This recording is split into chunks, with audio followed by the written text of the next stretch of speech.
Welcome back to Success Academy Jamkhandi. This is Ramesh Pujari, dear students.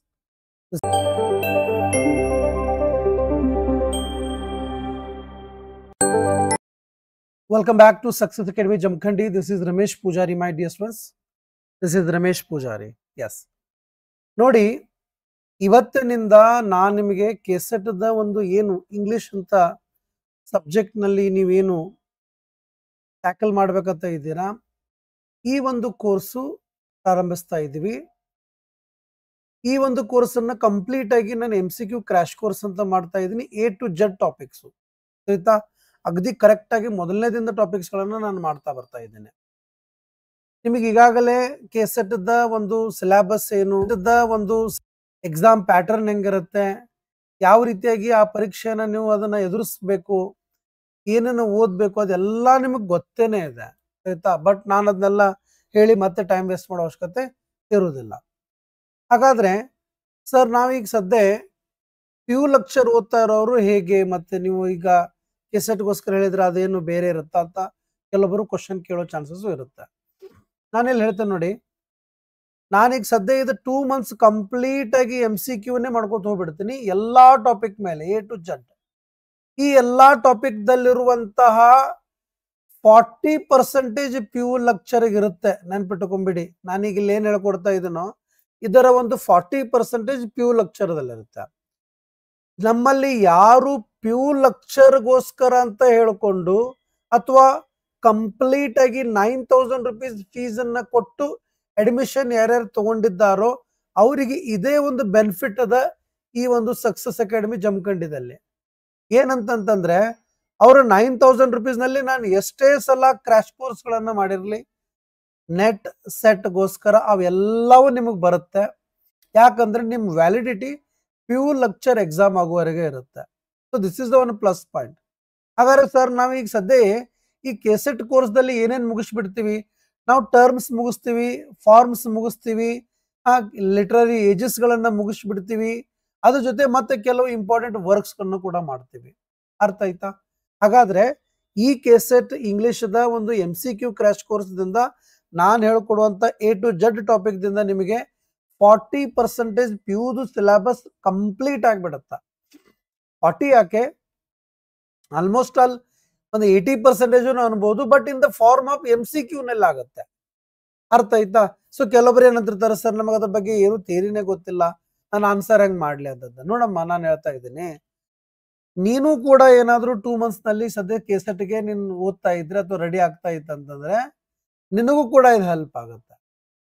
ಇಲ್ಲ ನಾನ್ರಿ sir ನಾನು KSET ಮುಗಿಸಿದ್ದೀನಿ ಮತ್ ನನಗೆ ಯಾಕೆ ಸುಮ್ಮನೆ ಇದು ಕೆಸೆಟ್ ಆಗಿದೆ, ನಂಗೆ PU ಲೆಕ್ಚರ್ಗೋಸ್ಕರ ಅಂತ ಬಂದಿದ್ದೇನೆ ಅಂತಂದ್ರೆ ನಿಮಗೆ ಇದು ರಿವಿಷನರ್ ಆಗುತ್ತೆ. ಯಾಕಂತಂದ್ರೆ ಸಮ್ ಟಾಪಿಕ್ಸ್ ಅಲ್ಲ, 80% topics are related to the KSET. ಈಗ ನಾನು ಕೆಸೆಟ್ ನಲ್ಲಿ ಏನ್ ಹೇಳ್ಕೊಡ್ತಾನೋ ಅದೆಲ್ಲದರಲ್ಲಿ ಇರುವ 40% ಇಡೀ PU ಲೆಕ್ಚರ್ ಇದೆ. ಹಂಗಾರೆ ನಾನು ಇಷ್ಟು ದೊಡ್ಡದು ಕೆಸೆಟ್ ನೆಟ್ ಹೇಳ್ಕೊಟ್ರೆ ಅದ್ರ ಒಳಗಡೆ ಬರುವಂತ ಇಷ್ಟು ಒಂದು ಟಾಪಿಕ್ಸ್ಗಳು ಏನು PU ಲೆಕ್ಚರ್ ಬರ್ತಾವೋ ಅದು ಅದರಲ್ಲಿ ಕವರ್ ಆಗುತ್ತೆ. ನಾನು ಹೇಳ್ತಾ ಇರುವಂತ ಮಾತು ನಿಮಗೆ ಅರ್ಥ ಆಗ್ತಾ ಇದ್ರೆ ನೀವು ಎಸ್ ಅಂತ ಟೈಪ್ ಮಾಡ್ಬೋದು. ಹಂಗಾದ್ರೆ ನಮ್ಮಲ್ಲಿ ನಾನೀಗ ಸದ್ಯ ಕೆಸೆಟ್ಗೋಸ್ಕರ ಅಂತ 3,999 ಒಂದು ಕೋರ್ಸ್ ಇದೆ 6 month. 6,999 1 year ಕೋರ್ಸ್ ಇದೆ. ಅದ್ರ ಜೊತೆ ನಿಮಗೆ 9,000 ಮಾಡಿದ್ರೆ ನೆಟ್ ಸೆಟ್ PU ಎಲ್ಲಾನು ಬರುತ್ತೆ. ಈ ತರ ಒಂದು ಕೋರ್ಸ್ ಹೆಚ್ಚಿನ ಮಾಹಿತಿ ನನಗೆ ವಾಟ್ಸಪ್ ಮಾಡಿ ನೀವು ಕೇಳ್ಕೋಬಹುದು. ಸರ್ ಹಾಗಾದ್ರೆ ಈಗ ನೀವು ನಮ್ಗೆ ಇವತ್ತಿನ ಟಾಪಿಕ್ ನಲ್ಲಿ ಏನೇನ್ ಹೇಳ್ಕೊಡ್ತಾರೆ, ನಾನು ಇವತ್ತು ಕೆಸೆಟ್ ನ ಹೇಗೆ ಅಪ್ರೋಚ್ ಮಾಡ್ಕೋಬೇಕು, ಯಾವ ರೀತಿಯಾದಂತ ಸಿಲೆಬಸ್ ಇದೆ, ಆ ಸಿಲೆಬಸ್ ದ ಪ್ರತಿಯೊಂದು ಯೂನಿಟ್ಸ್ ಗಳನ್ನ ಹೇಗೆ ಅಪ್ರೋಚ್ ಮಾಡಬೇಕು ಅನ್ನೋದ್ರ ಬಗ್ಗೆ ಹೇಳ್ಕೊಡ್ಲಿಕ್ಕೆ ಪ್ರಯತ್ನ ಪಡ್ತಾ ಇದ್ದೀನಿ. I hope you are going to understand that. With the help of that we can able to guide ourselves. ನಮ್ಮಷ್ಟಕ್ಕೆ ನಾವೇ ಗೈಡ್ ಮಾಡ್ಕೋಬಹುದು. ಎಸ್ ನನ್ನಲ್ಲಿ ಇದು ಕೊರತೆ ಇದೆ, ಎಸ್ ನಾನು ಇದನ್ನ ಇಂಪ್ರೂವ್ಮೆಂಟ್ ಮಾಡ್ಕೋಬೇಕು ಅಂತ ನಾವು ತಿಳ್ಕೊಂಡ್ಬಿಡ್ತೇವೆ. ತಿಳಿತರಿ? ಹಾ, ಓಕೆ. ಹಾಗಾದ್ರೆ ನಾವು ಕೆಸೆಟ್ ದ ಇಂಗ್ಲಿಷ್ ಅನ್ನ ಕಂಪ್ಲೀಟ್ ಮಾಡ್ಕೋಬೇಕಂತ ನಾವೇನಾದ್ರ ಪ್ಲಾನ್ ಮಾಡ್ತಾ ಇದ್ರೆ ಅಥವಾ ಕಂಪ್ಲೀಟ್ ಆಗಿ ಕಲಿಬೇಕಂತ ಪ್ಲಾನ್ ಮಾಡ್ತಾ ಇದ್ರೆ we can get that the purpose of this exam is to eligibility for lecturership or assistant professor in Karnataka. The pattern of the exam means paper 1 general teaching and research aptitude common for all subjects, but the paper 2 specific is for English literature we are studying right now here. Okay, yes, ಬನ್ನಿ. Yes sir, ಈ class ಮುಗಿದ ತಕ್ಷಣ ಈ ಒಂದು PDF ನಿಮಗೋಸ್ಕರ ಇರುತ್ತೆ. ಅರ್ಥ ಆಯ್ತರಿ? ಸೊ ಪಾರ್ವತಿ, ಸಿದ್ದರಾಮೇಶ್ವರ್, ಬಾಬಾ ಸಾಬ್, ಸರಿತಾ, ನಿರುಪದಿ ಅಂಡ್ ಕಾಮಾಕ್ಷಿ, ವೈಜಯಂತಿ, ಎಲ್ಲರಿಗೂ ವೆಲ್ಕಮ್, ಎಲ್ಲರಿಗೂ ವೆಲ್ಕಮ್. ಹಾ, ಬನ್ನಿ. Next guys, next. ಸೊ ನೀವು ನೋಡಿದ್ದೀರಾ, ಟೋಟಲ್ ನಮಗೆ ಒಂದು ಮೋಸ್ಟ್ ಇಂಪಾರ್ಟೆಂಟ್ 10 ಪಾಯಿಂಟ್ಸ್ಗಳು ಬರ್ತಾವ ಸಿಲೆಬಸ್ ಅನ್ನು ನೋಡಿದಾಗ. ಸರಿ, ಆ ಇಡೀ 10 ಯೂನಿಟ್ಸ್ಗಳನ್ನ ಅಥವಾ 10 ಪಾಯಿಂಟ್ಸ್ಗಳನ್ನ ಅಥವಾ 10 ಯೂನಿಟ್ಸ್ಗಳನ್ನ ನಾವಿನ್ನ ಒಂದೊಂದಾಗಿ ನೋಡ್ತಾ ಹೋಗೋಣ. ಸರಿ, ಸೊ 1ನೇ ಯೂನಿಟ್ ನಲ್ಲಿ ಏನ್ ಬರುತ್ತೆಪ್ಪ ಅಂತಂದ್ರೆ, ನಾವಿಲ್ಲಿ ನೋಡ್ತಾ ಇದ್ದೀವಿ ಡ್ರಾಮಾ ಅಂತ ಬರುತ್ತೆ. ಈ ಡ್ರಾಮಾ ಅನ್ನುವಂತ ಮೊದಲನೇ ಯೂನಿಟ್ ನಲ್ಲಿ ನಾವು ನೋಡ್ತೀವಿ ಕ್ಲಾಸಿಕಲ್ ಡ್ರಾಮಾಸ್ಗಳು ಬರ್ತಾವ, like Greek and Roman. So for example Sophocles, Aristophanes and Seneca and Elizabethan Jacobean ಏಜ್ಗಳು ಬರ್ತಾವ. ಅಲ್ಲಿ ನಾವು ನೋಡ್ತೀವಿ ಶೇಕ್ಸ್ಪಿಯರ್, ಮಾರ್ಲೋ, ವೆಬ್ಸ್ಟರ್ ಅಂತ ಬರುತ್ತೆ. ಅಂಡ್ ಮಾಡರ್ನ್ ಡ್ರಾಮಾಗಳು ಬರ್ತಾವ, like Ibsen, Shaw, Beckett, Pinter, Indian English ಡ್ರಾಮಾಸ್ಗಳು ಬರ್ತಾವ. ಸೊ ಹಿಂಗೆ 1ನೇ ಯೂನಿಟ್ ಡ್ರಾಮಾದಲ್ಲಿ ಈ ತರದ ಕೆಲವು ಇಂಪಾರ್ಟೆಂಟ್ ಪಾಯಿಂಟ್ಸ್ಗಳು ಬರ್ತಾವೆ. ಅರ್ಥ ಆಯ್ತಾರೆ? ಅದ್ರ ಜೊತೆ ಇನ್ನೂ ಕೆಲವು ಇಂಪಾರ್ಟೆಂಟ್ ಟಾಪಿಕ್ಸ್ಗಳು ಬರ್ತಾವ ಕೆಸೆಟ್ಗೋಸ್ಕರ ಅಂತ. ನಾನಿವತ್ತು ಹೇಳ್ತಾ ಇರೋದನ್ನ ನೀಟಾಗಿ ತಿಳ್ಕೊಂಬಿಡಿ. ಇದಿಷ್ಟು ಅರ್ಥ ಮಾಡ್ಕೊಂಡ್ಬಿಟ್ರೆ ನೀವೇ ಇದನ್ನ ಬೇಕಾದ್ರೆ, ನಾನು ಇಲ್ಲಿ ಏನು ಇಂಪಾರ್ಟೆಂಟ್ ಪಾಯಿಂಟ್ಸ್ ಹೇಳ್ತಾ ಇದ್ದೀನಿ, ಈ ಪಾಯಿಂಟ್ಸ್ಗಳನ್ನ ಪ್ರಾಪರ್ ಆಗಿ ನೀವು ಏನಾರ ಫಾಲೋ ಅಪ್ ಮಾಡಿದ್ರೆ definitely you are going to have good score in that, my dear. ಅರ್ಥ ಆಯ್ತಾ? Because by studying n number of previous year question paper, we come across these type of dramas were asked often. ಇವುಗಳನ್ನ ಪದೇ ಎಕ್ಸಾಮ್ದಲ್ಲಿ ಕೇಳಿದ್ದಾರೆ. ಆಯ್ತಾ? S, ಬನ್ನಿ. So ನಾನೀಗ ಸದ್ಯ orientation ಮಾಡ್ತಾ ಇದ್ದೀನಿ ಮೊದಲನೇ ಕ್ಲಾಸ್ದಲ್ಲಿ. Okay, yes. Greek tragedy. ಹಾ, ಸೊ ಇದರಲ್ಲಿ ಸೊಫೋಕಲಸ್, ಯೂರಿಪಿಡಸ್, ಅರಿಸ್ಟೋಫೆನ್ಸ್ ಅಂತ ಬರ್ತಾನೆ.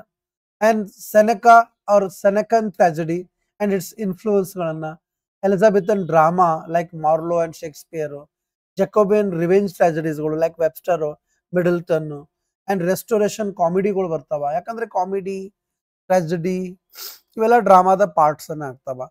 ಆ ಕಾಂಗ್ರಿವ್ ಅಂಡ್ ವೈಕೆರ್ಲಿ ಅಂತ ಬರ್ತದ. And romantic drama Shelley and Byron, modern realism like Ibsen and Shaw, absurd theatre like Beckett and Ionesco Pinter, and Indian English drama like Tagore ಇರ್ಬೋದು, ಕಾರ್ನಾಡ್ ಇರ್ಬೋದು, ದತ್ತನಿ ಇರ್ಬೋದು. ಅಂಡ್ ಡ್ರಾಮ್ಯಾಟಿಕ್ ಡಿವೈಸಸ್ ಹೊಲಿಲಿಕ್ಕೆ aside and chorus ಅಂತ ಹಿಂಗೆ ಅದು ಒಂದು ಟರ್ಮ್ಸ್ಗಳು ಬರ್ತಾವ, ಡ್ರಾಮ್ಯಾಟಿಕ್ ಡಿವೈಸಸ್ಗಳು ಬರ್ತಾವ. ಅವನ್ನೆಲ್ಲವನ್ನೂ ನಾವು ತಿಳ್ಕೊಬೇಕು. ಈಗ ಫಾರ್ ಎಕ್ಸಾಂಪಲ್ ಅಸೈಡ್ ಅಂತಂದ್ರೆ ಪಕ್ಕದಲ್ಲಿ ಹೋಗಿ ಅಥವಾ ಇನ್ನೊಬ್ಬರಿಗೆ ಕೇಳಾರ್ದಂಗೆ ಮಾತಾಡೋದು, ಇವೇನಪ್ಪಾ ಅಲ್ಲ ಆ ಥರ. ನಾ ಎಕ್ಸಾಂಪಲ್ ಸೆಕೆಂಡ್ PUC ಒಳಗಡೆ ಸನ್ನಿ ಮಾರ್ನಿಂಗ್ ಪಾಠವನ್ನ ಅಥವಾ ಡ್ರಾಮಾನ ಓದುವಾಗ ಅಸೈಡ್ ಅನ್ನೋ ವರ್ಡ್ ಬರುತ್ತೆ, ಕೋರಸ್ ಬರುತ್ತೆ. ಸೊ ಸೋಲಿಲಕೈ ಅಂತಾರೆ ಏಕಾಂತದಲ್ಲಿ ಅಂತ ಅನ್ಬೋದು. ಸೊ ಹಿಂಗೆ ಡ್ರಾಮಾದ ಕೆಲವು ಡಿವೈಸ್ಗಳನ್ನು ಕೂಡ ನಾವು ಕಲ್ಕೋಬೇಕಾಗುತ್ತೆ, which we are going to learn in the form of terms of literature, my dear. Okay, so this is all about the first unit, that is drama dear. Okay, yes. ಇದನ್ನ ಪ್ರತಿಯೊಂದು important points ಅಂತ ನಾನೇನು ಆಥರ್ನ ಅಥವಾ work ಅನ್ನ ನಾನು ನಿಮಗೆ ಹೇಳ್ಕೊಡ್ತಾ ಇದ್ದೀನೋ ಅವುಗಳ ಮೇಲೆ ನಾವು ಫೋಕಸ್ ಮಾಡಲೇಬೇಕು. That is very important. So after the drama it is now time to learn about the poetry section. ಈಗ ನಾವು ಪೊಯಿಟ್ರಿ ಸೆಕ್ಷನ್ ಬಗ್ಗೆ ನೋಡ್ಕೊಳ್ಳಿಕ್ಕೆ ಪ್ರಯತ್ನ ಪಡೋಣ. ಅರ್ಥ ಆಯ್ತರಿ? ಎಸ್. ಹಾ, ಸೊ ಒಂದ್ಸಲ ಲಕ್ಷ ಕೊಡಿ ನೋಡೋಣ. ಒಂದ್ಸಲ ಲಕ್ಷ ಕೊಡಿ. ಆಯ್ತಾ? ಪೊಯಿಟ್ರಿ ಬೇಡ, ಪೊಯಿಟ್ರಿಗಿಂತ ಇಂಪಾರ್ಟೆಂಟು ಈ ಯೂನಿಟ್ ಆಫ್ 1 ಡ್ರಾಮಾ ಅದಲ್ಲ, ಈ ಡ್ರಾಮಾದ ಮೇಲೆ ತಿಳ್ತರಿ ಒಂದು ಕ್ವಶನ್ ಅನ್ನು ನಾನು ಕೇಳ್ತೀನಿ, ನೋಡ್ಕೊಳ್ಳಿ. ಜಸ್ಟ್ 1 ಕ್ವಶನ್ ಕೇಳ್ತೀನಿ, ನೋಡೋಣ ಯಾರು ಹೇಳ್ತೀರಾ. S sir, yes sir. Just 1 MCQ question ಕೇಳ್ತೀನಿ, ನೋಡೋಣ ಯಾರು ಹೇಳ್ತೀರಾ.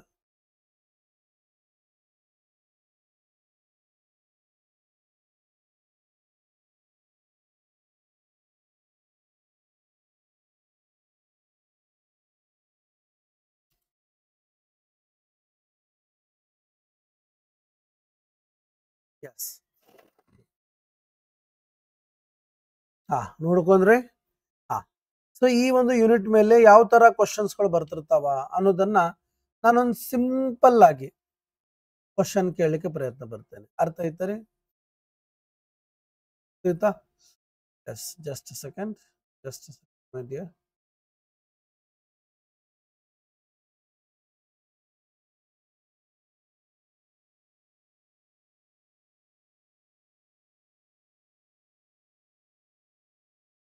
ಎಸ್, ಒಂದ್ಸಲ ನೋಡ್ಕೊಳ್ರಿ ಇನ್ನೊಂದ್ ಸ್ವಲ್ಪ, ಅದ್ರ ಮೇಲೆ ನಾನು ಒಂದು ಕ್ವಶನ್ ಅನ್ನ ನಿಮ್ಗೆ ಕೊಡ್ತಾ ಇದ್ದೇನೆ.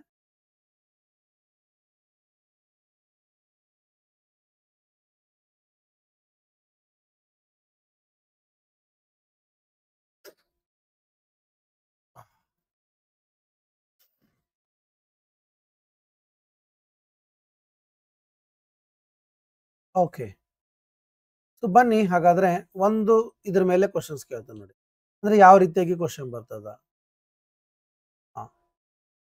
S, which of the following place best represent the characteristics of absurd theatre. ನೋಡಿ, ಡ್ರಾಮಾ ಮೇಲೆ ಯಾವ ತರ ಕ್ವಶನ್ಸ್ಗಳು ಬರ್ತಾವ ಅನ್ನೋದು ಜಸ್ಟ್ ಸಿಂಪಲ್ ಆಗಿ ಒಂದು ಎಕ್ಸಾಂಪಲ್ ತೋರಿಸ್ತಾ ಇದ್ದೇನೆ ನಾನು. ತಿಳಿತರಿ? ಪೋಲ್ ಬರ್ತಾ ಇದೆ ನೋಡಿ. I'm going to give you the poll, my dear students.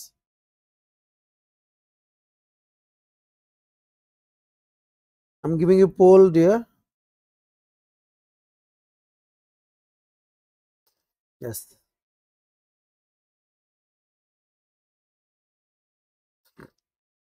Yes, very good.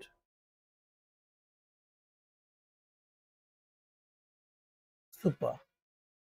See, ಏನ್ ಕ್ವಶನ್ ಕೇಳಿದ್ದಾರೆ, which of the following place best represent the characteristic of absurd theatre. ತುಂಬಾ ಜನರಿಗೆ ಮೊದಲು ಈ ಡ್ರಾಮಾಸ್ಗಳಲ್ಲಿ ಕ್ಯಾರೆಕ್ಟರಿಸ್ಟಿಕ್ಸ್ ಗಳನ್ನ ಅವಾಯ್ಡ್ ಮಾಡ್ಕೋತ ಹೋಗ್ತಿರ್ತಾರ. ತುಂಬಾ ಜನ ಕ್ಯಾರೆಕ್ಟರಿಸ್ಟಿಕ್ಸ್ ಗಳನ್ನ ಸ್ಟಡಿ ಮಾಡ್ಲಿಕ್ಕೆ ಹೋಗ್ತಿರೋದಿಲ್ಲ, ಅವುಗಳನ್ನ ನಿಗ್ಲೆಕ್ಟ್ ಮಾಡ್ತಿರ್ತಾರ. That is not should be done by you, my dear. ಅದನ್ನ ಎಂದಿಗೂ ಮಾಡ್ಲಿಕ್ಕೆ ಹೋಗ್ಬೇಡಿ. ಅರ್ಥ ಆಯ್ತಾ?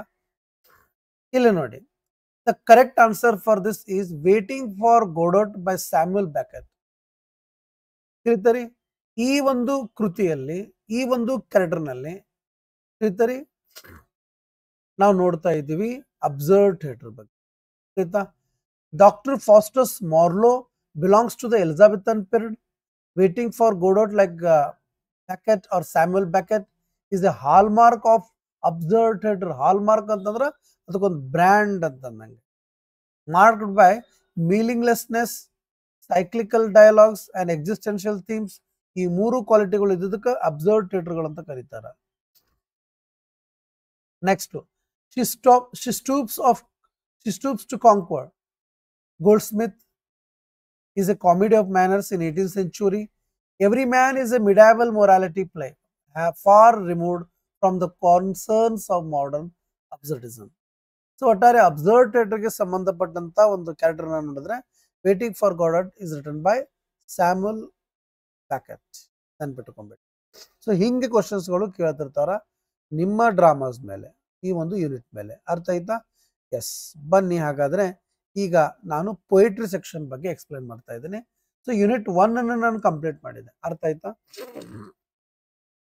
ಈಗ ಯೂನಿಟ್ 2 ಅನ್ನು ತಗೋತಾ ಇದ್ದೀನಿ ನಿಮ್ಮ ಸಿಲೆಬಸ್ ಅದು. ಇಲ್ಲಿ ಪೊಯಿಟ್ರಿ ಬರ್ತದ.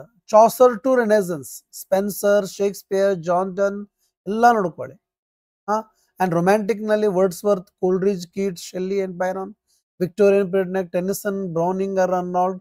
And modern and post colonial poetry like Eliot, Yeats, Sylvia Plath, Kamala Das. ಇವರೆಲ್ಲರೂ ನೋಡ್ಕೋಬೇಕಾಗತ್ತಾ ನಾವು. ಬನ್ನಿ ಇನ್ನೊಂದು ಸ್ವಲ್ಪ ಡಿಟೇಲ್ ಅನ್ನು ನೋಡೋಣ ಈ ಒಂದು ಪೊಯಿಟ್ರಿ ಸೆಕ್ಷನ್.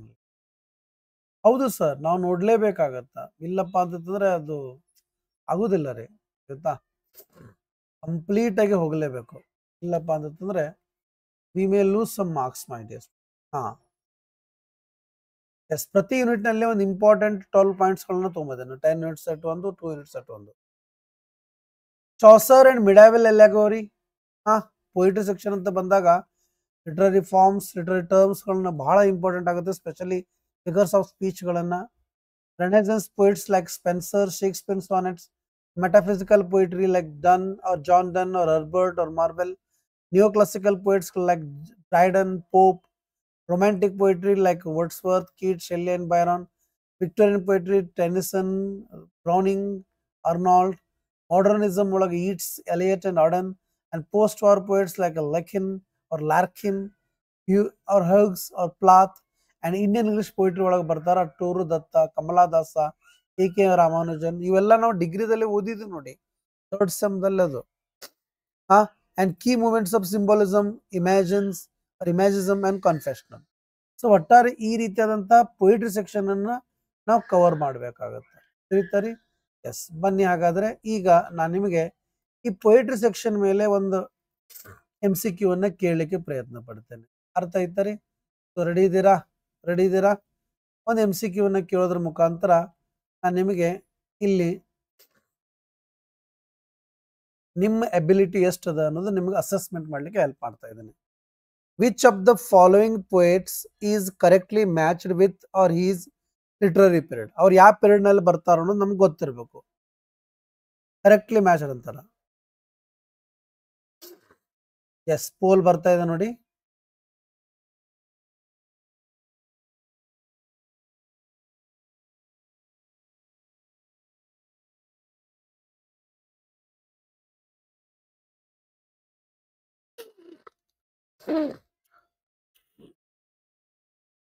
ಎಸ್, ಈ ಒಂದು ಕ್ವಶನ್ ದಿಂದ ನಮ್ಗೆ ಏನ್ ಅಸೆಸ್ಮೆಂಟ್ ಆಗ್ತದ?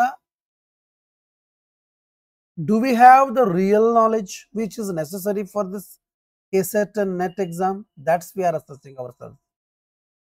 Yes, ನೋಡಿ ಏನದ question? Which of the following poets is, ಈ ಪೊಯೆಟ್ಸ್ ಗಳಲ್ಲಿ ಯಾವುದು ಕರೆಕ್ಟ್ಲಿ ಮ್ಯಾಚ್ಡ್ ಆಗಿದೆ ವಿತ್ ಲಿಟರರಿ ಪೀರಿಯಡ್? ಅವ್ರು ಯಾವ ಪೀರಿಯಡ್ ನಲ್ಲಿ ಬರ್ತಾರೆ? ಬನ್ನಿ ಹಾಗಾದ್ರೆ ಈ ಪ್ರಶ್ನೆಗೆ ಇರುವಂತಹ ಒಂದು ಕಂಪ್ಲೀಟ್ ಡಿಟೇಲ್ ಆನ್ಸರ್ ಅನ್ನ ನಾನು ನಿಮ್ಮ ಮುಂದೆ ತಂದಿಡ್ತಾ ಇದ್ದೇನೆ. ಎಸ್, ಅರ್ಥ ಆಯ್ತರಿ? ಓಕೆ. ಎಸ್, ನೋಡ್ತಾ ಇದ್ದಾರೆ ಇಲ್ಲಿ.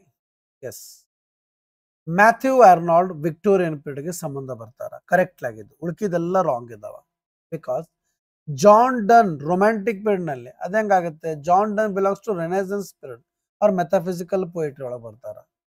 ನೆನ್ಪಿಟ್ಕೊಂಡ್ಬಿಟ್ರೆ, John Donne Renaissance metaphysical poetry ಒಳಗೆ. Matthew Arnold belonged to Victorian period, that is the correct, because Arnold is a key Victorian poet alongside Tennyson and Browning. Robert Browning ಇರ್ಬೋದು, Tennyson ಇರ್ಬೋದು, ಅವ್ರ ಜೊತೆ Matthew Arnold ಏನಾಗ್ತಾನೆ Victorian period ಒಳಗಡೆ ಬರ್ತಾರೆ. And T.S. Eliot not belong to Renaissance period, ಇವರು belong ಆಗಿದ್ದು modernist poetry. ಇದೇ ಈಗ ನಾನು ಇಲ್ಲಿ ತೋರಿಸಿದ್ದೆ. ತಿಳಿತರಿ? ಸೊ ಮಾಡರ್ನಿಸಮ್ ಒಳಗೆ T.S. Eliot ಬರ್ತಾರೆ. ತಿಳಿತರಿ? ಅರ್ನಾಲ್ಡ್ ಬರೋದು ವಿಕ್ಟೋರಿಯನ್ ಪೀರಿಯಡ್ ಪೊಯಿಟ್ರಿ ಒಳಗ ಪೀರಿಯಡ್ದಾಗ. ಇನ್ನು ಕಮಲಾದಾಸ್ ಬರೋದು ಎಲ್ಲಪ್ಪ ಅಂತಂದ್ರೆ ರೊಮ್ಯಾಂಟಿಕ್ ಪೀರಿಯಡ್ ಅಲ್ಲ, ಇಲ್ಲ ನಾನು ತೋರಿಸೇ ಕೊಟ್ಟಿದ್ದೀನಿ ನಾನು. ಕಮಲಾದಾಸ್ ಬರೋದು ಎಲ್ಲಪ್ಪ ಅಂತಂದ್ರೆ ಇಂಡಿಯನ್ ಇಂಗ್ಲಿಷ್ ಪೊಯಿಟ್ರಿ ಒಳಗೆ ಬರ್ತಾರ. ತಿಳಿತಾರೆ? ಕಮಲಾದಾಸ್ ಬರೋದು is A post colonial Indian English poet ಆಗ್ತಾರ. So at least we have to know very well ಯಾವ ಕ್ಯಾರೆಕ್ಟರ್ಗಳು ಎದಕ್ಕೆ ಸಂಬಂಧ ಬರ್ತದ ಡ್ರಾಮಾದಲ್ಲಿ, ಇಲ್ಲಿ ಯಾವ ಪೊಯಿಟ್ರಿಗೆ ಯಾವ್ದು ಥೀಮ್ ಅದ, ಅವ್ರು ಯಾವ ಪೋಯಮ್ ಅನ್ನ ಬರೆದಿದಾರ, ಅವ್ರು ಎದ್ರ ಸಂಬಂಧದನ್ನ ಬರೆದ್ರು, ಬರೆಯುವಂತ ಸಂದರ್ಭದಲ್ಲಿ ಏನೇನು ಬದಲಾವಣೆಗಳಾದವು, and they belong to which period, particularly ಈ ಟಾಪಿಕ್ಸ್ ಅನ್ನ ತಿಳ್ಕೊಳ್ಳೇಬೇಕಾಗತ್ತೆ. ಅರ್ಥ ಆಯ್ತಾರಿ? ಎಸ್, ಬನ್ನಿ ನೆಕ್ಸ್ಟ್. ಈಗ ಪೊಯಿಟ್ರಿ ಸೆಕ್ಷನ್ ಅನ್ನ ಕಂಪ್ಲೀಟ್ ಮಾಡಿಕೊಟ್ಟೆ, ಟಾಪಿಕ್ ಅಥವಾ ಯೂನಿಟ್ ನಂಬರ್ 2 ಅನ್ನ.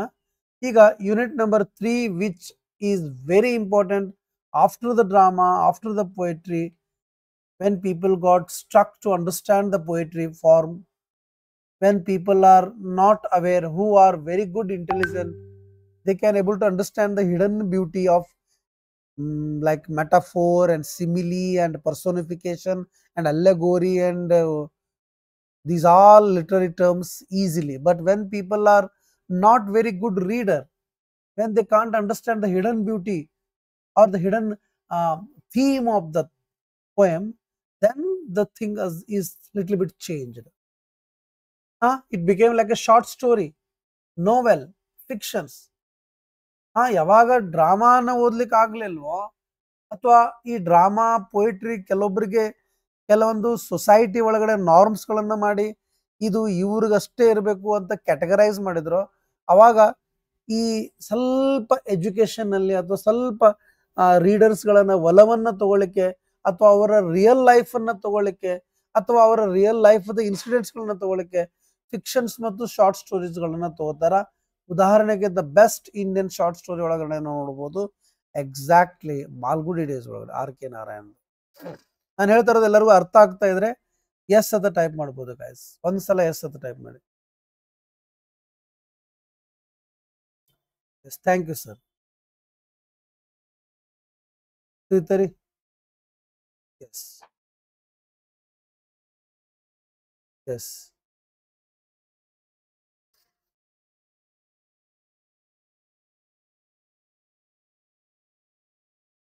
S, very good. ಹೌದು, ತಿಳಿತರಿ? ಹಾ, 1 ಮಿನಿಟ್. Next, very good. ಹಾ, ಸೊ ಇಲ್ಲಿ ನೋಡ್ತಾ ಇದ್ದಾರೆ ನೋಡಿ, fiction and short story.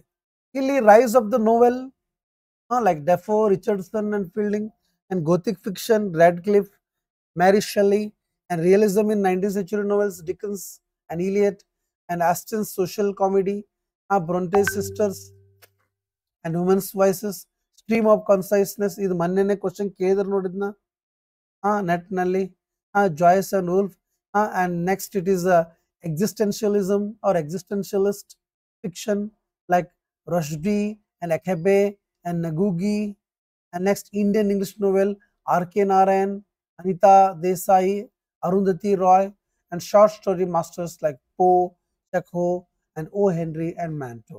So ಈ ಎಲ್ಲ ಈ ಪಾಯಿಂಟ್ಸ್ ಗಳನ್ನ ನಾನು ನಿಮಗೆ ಕೊಡ್ತಾ ಇದ್ದೀನಿ ಪ್ರತಿಯೊಂದು ಯೂನಿಟ್ ಮೇಲೆ.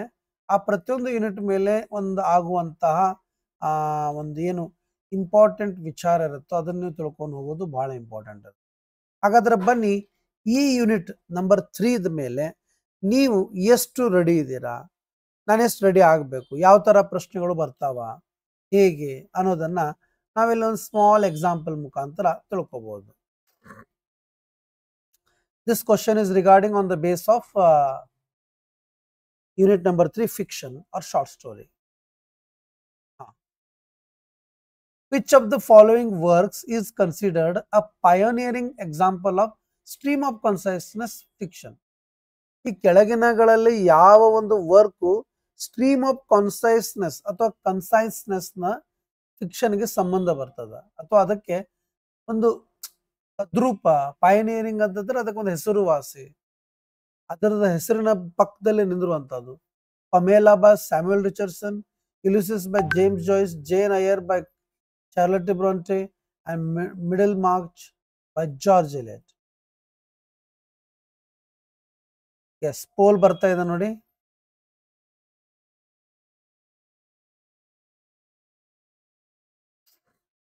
S, definitely definitely my dear.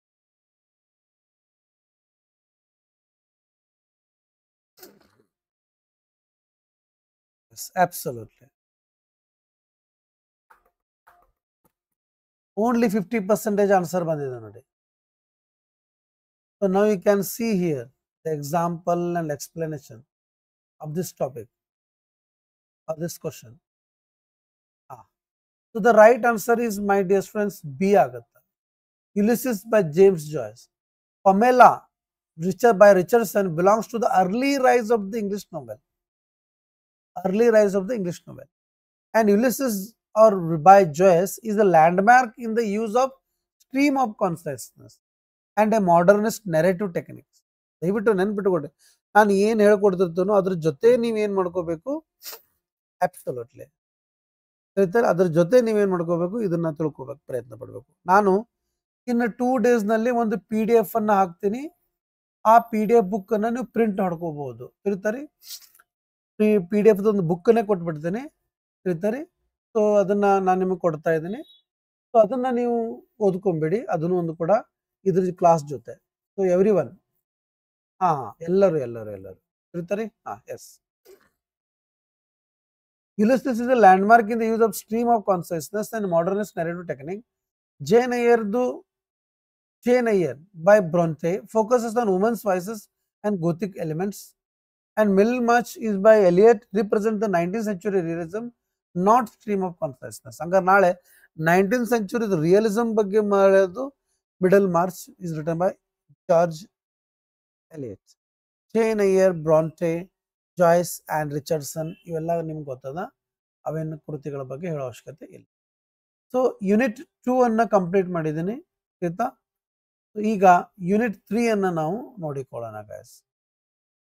So ಯಾವುದಾಗತ್ತೆ ಈಗ? ಫಿಕ್ಷನ್ ಆಯಿತು, ಅರ್ಥ ಆಯ್ತಾ, ಫಿಕ್ಷನ್. ಇನ್ನು ನಾನ್ ಫಿಕ್ಷನಲ್ ಪ್ರೋಸ್ಗಳನ್ನ ಬಂದ್ಬಿಟ್ಟು ಈ ಕಡೆ ಕಾದಂಬರಿನೂ ಅಲ್ಲ, ಈ ಕಡೆ ನಾಟಕನೂ ಅಲ್ಲ,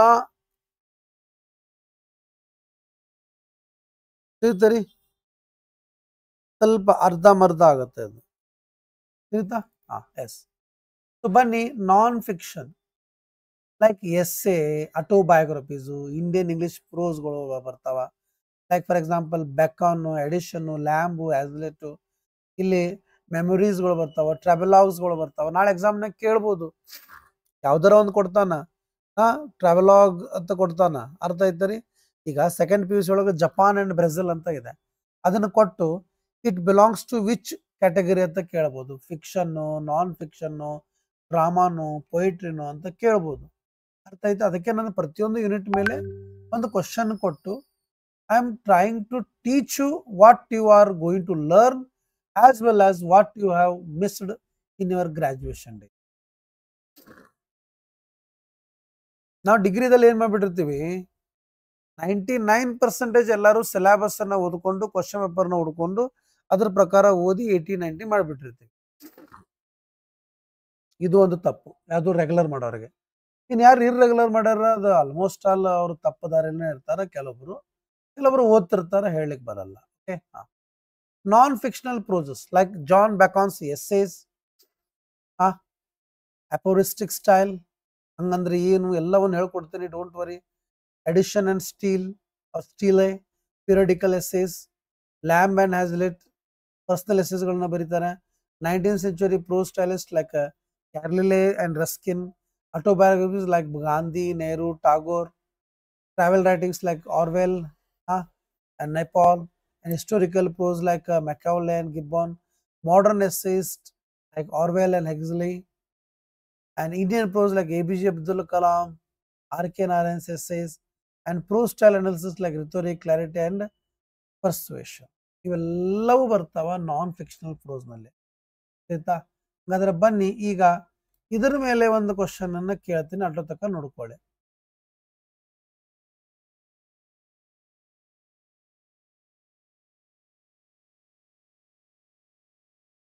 ಏನಿಲ್ಲ ರೀ, ಏನಿಲ್ಲ, ಹಂಗೇನು ಅದೇನು ಪ್ರಾಬ್ಲಮ್ ಅಂತ ನಾ ತಿಳ್ಕೊಳ್ಳೋದ್ರ ಮೇಲೆ ಹೋಗುತ್ತೆ.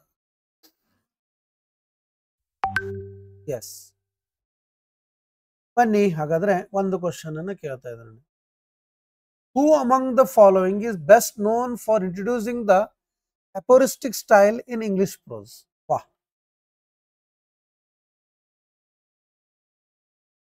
ಸಿದ್ದರಾಮೇಶ್ ಅವರೇ, PDF ಅನ್ನ ನಾನು ನಿಮಗೆ ಇಲ್ಲೇ ಕೊಟ್ಟಿರ್ತೀನಿ. ನಮ್ಮ ಆ್ಯಪ್ ಒಳಗಡೆ ನೋಟ್ಸ್ ಅಂತ ಸೆಕ್ಷನ್ ಬರುತ್ತೆ, ಆ ನೋಟ್ ಸೆಕ್ಷನ್ ಅಲ್ಲಿ ಸಿಗುತ್ತೆ, ತಿಳಿತಾರಿ. ಇವತ್ತೇ ಸಂಜೆಗೆ ಆದರೂ ಆಯ್ತಾ ಅದು ಆಲ್ಮೋಸ್ಟ್. ಮತ್ತೆ ಇನ್ನೊಂದು ಹೇಳ್ಬೇಕು, ಈ ಕ್ವಶನ್ ಮುಗಿಸಿ ನಾನು ಹೇಳ್ತೇನೆ ನಿಮಗೆ.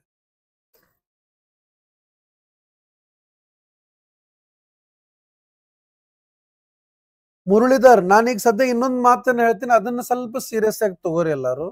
ಎಲ್ಲರೂ ಹೇಳ್ತಾರೆ ಅದನ್ನ. ಅರ್ಚನಾ, ನೀವು ಕೂಡ good afternoon ma'am. See, this question belongs to the non-fiction topic that is called the 4th unit of your syllabus.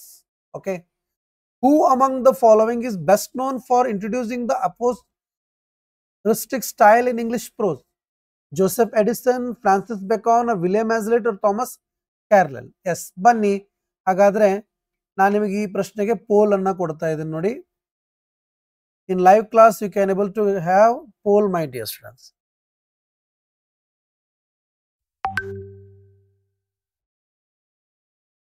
Yes,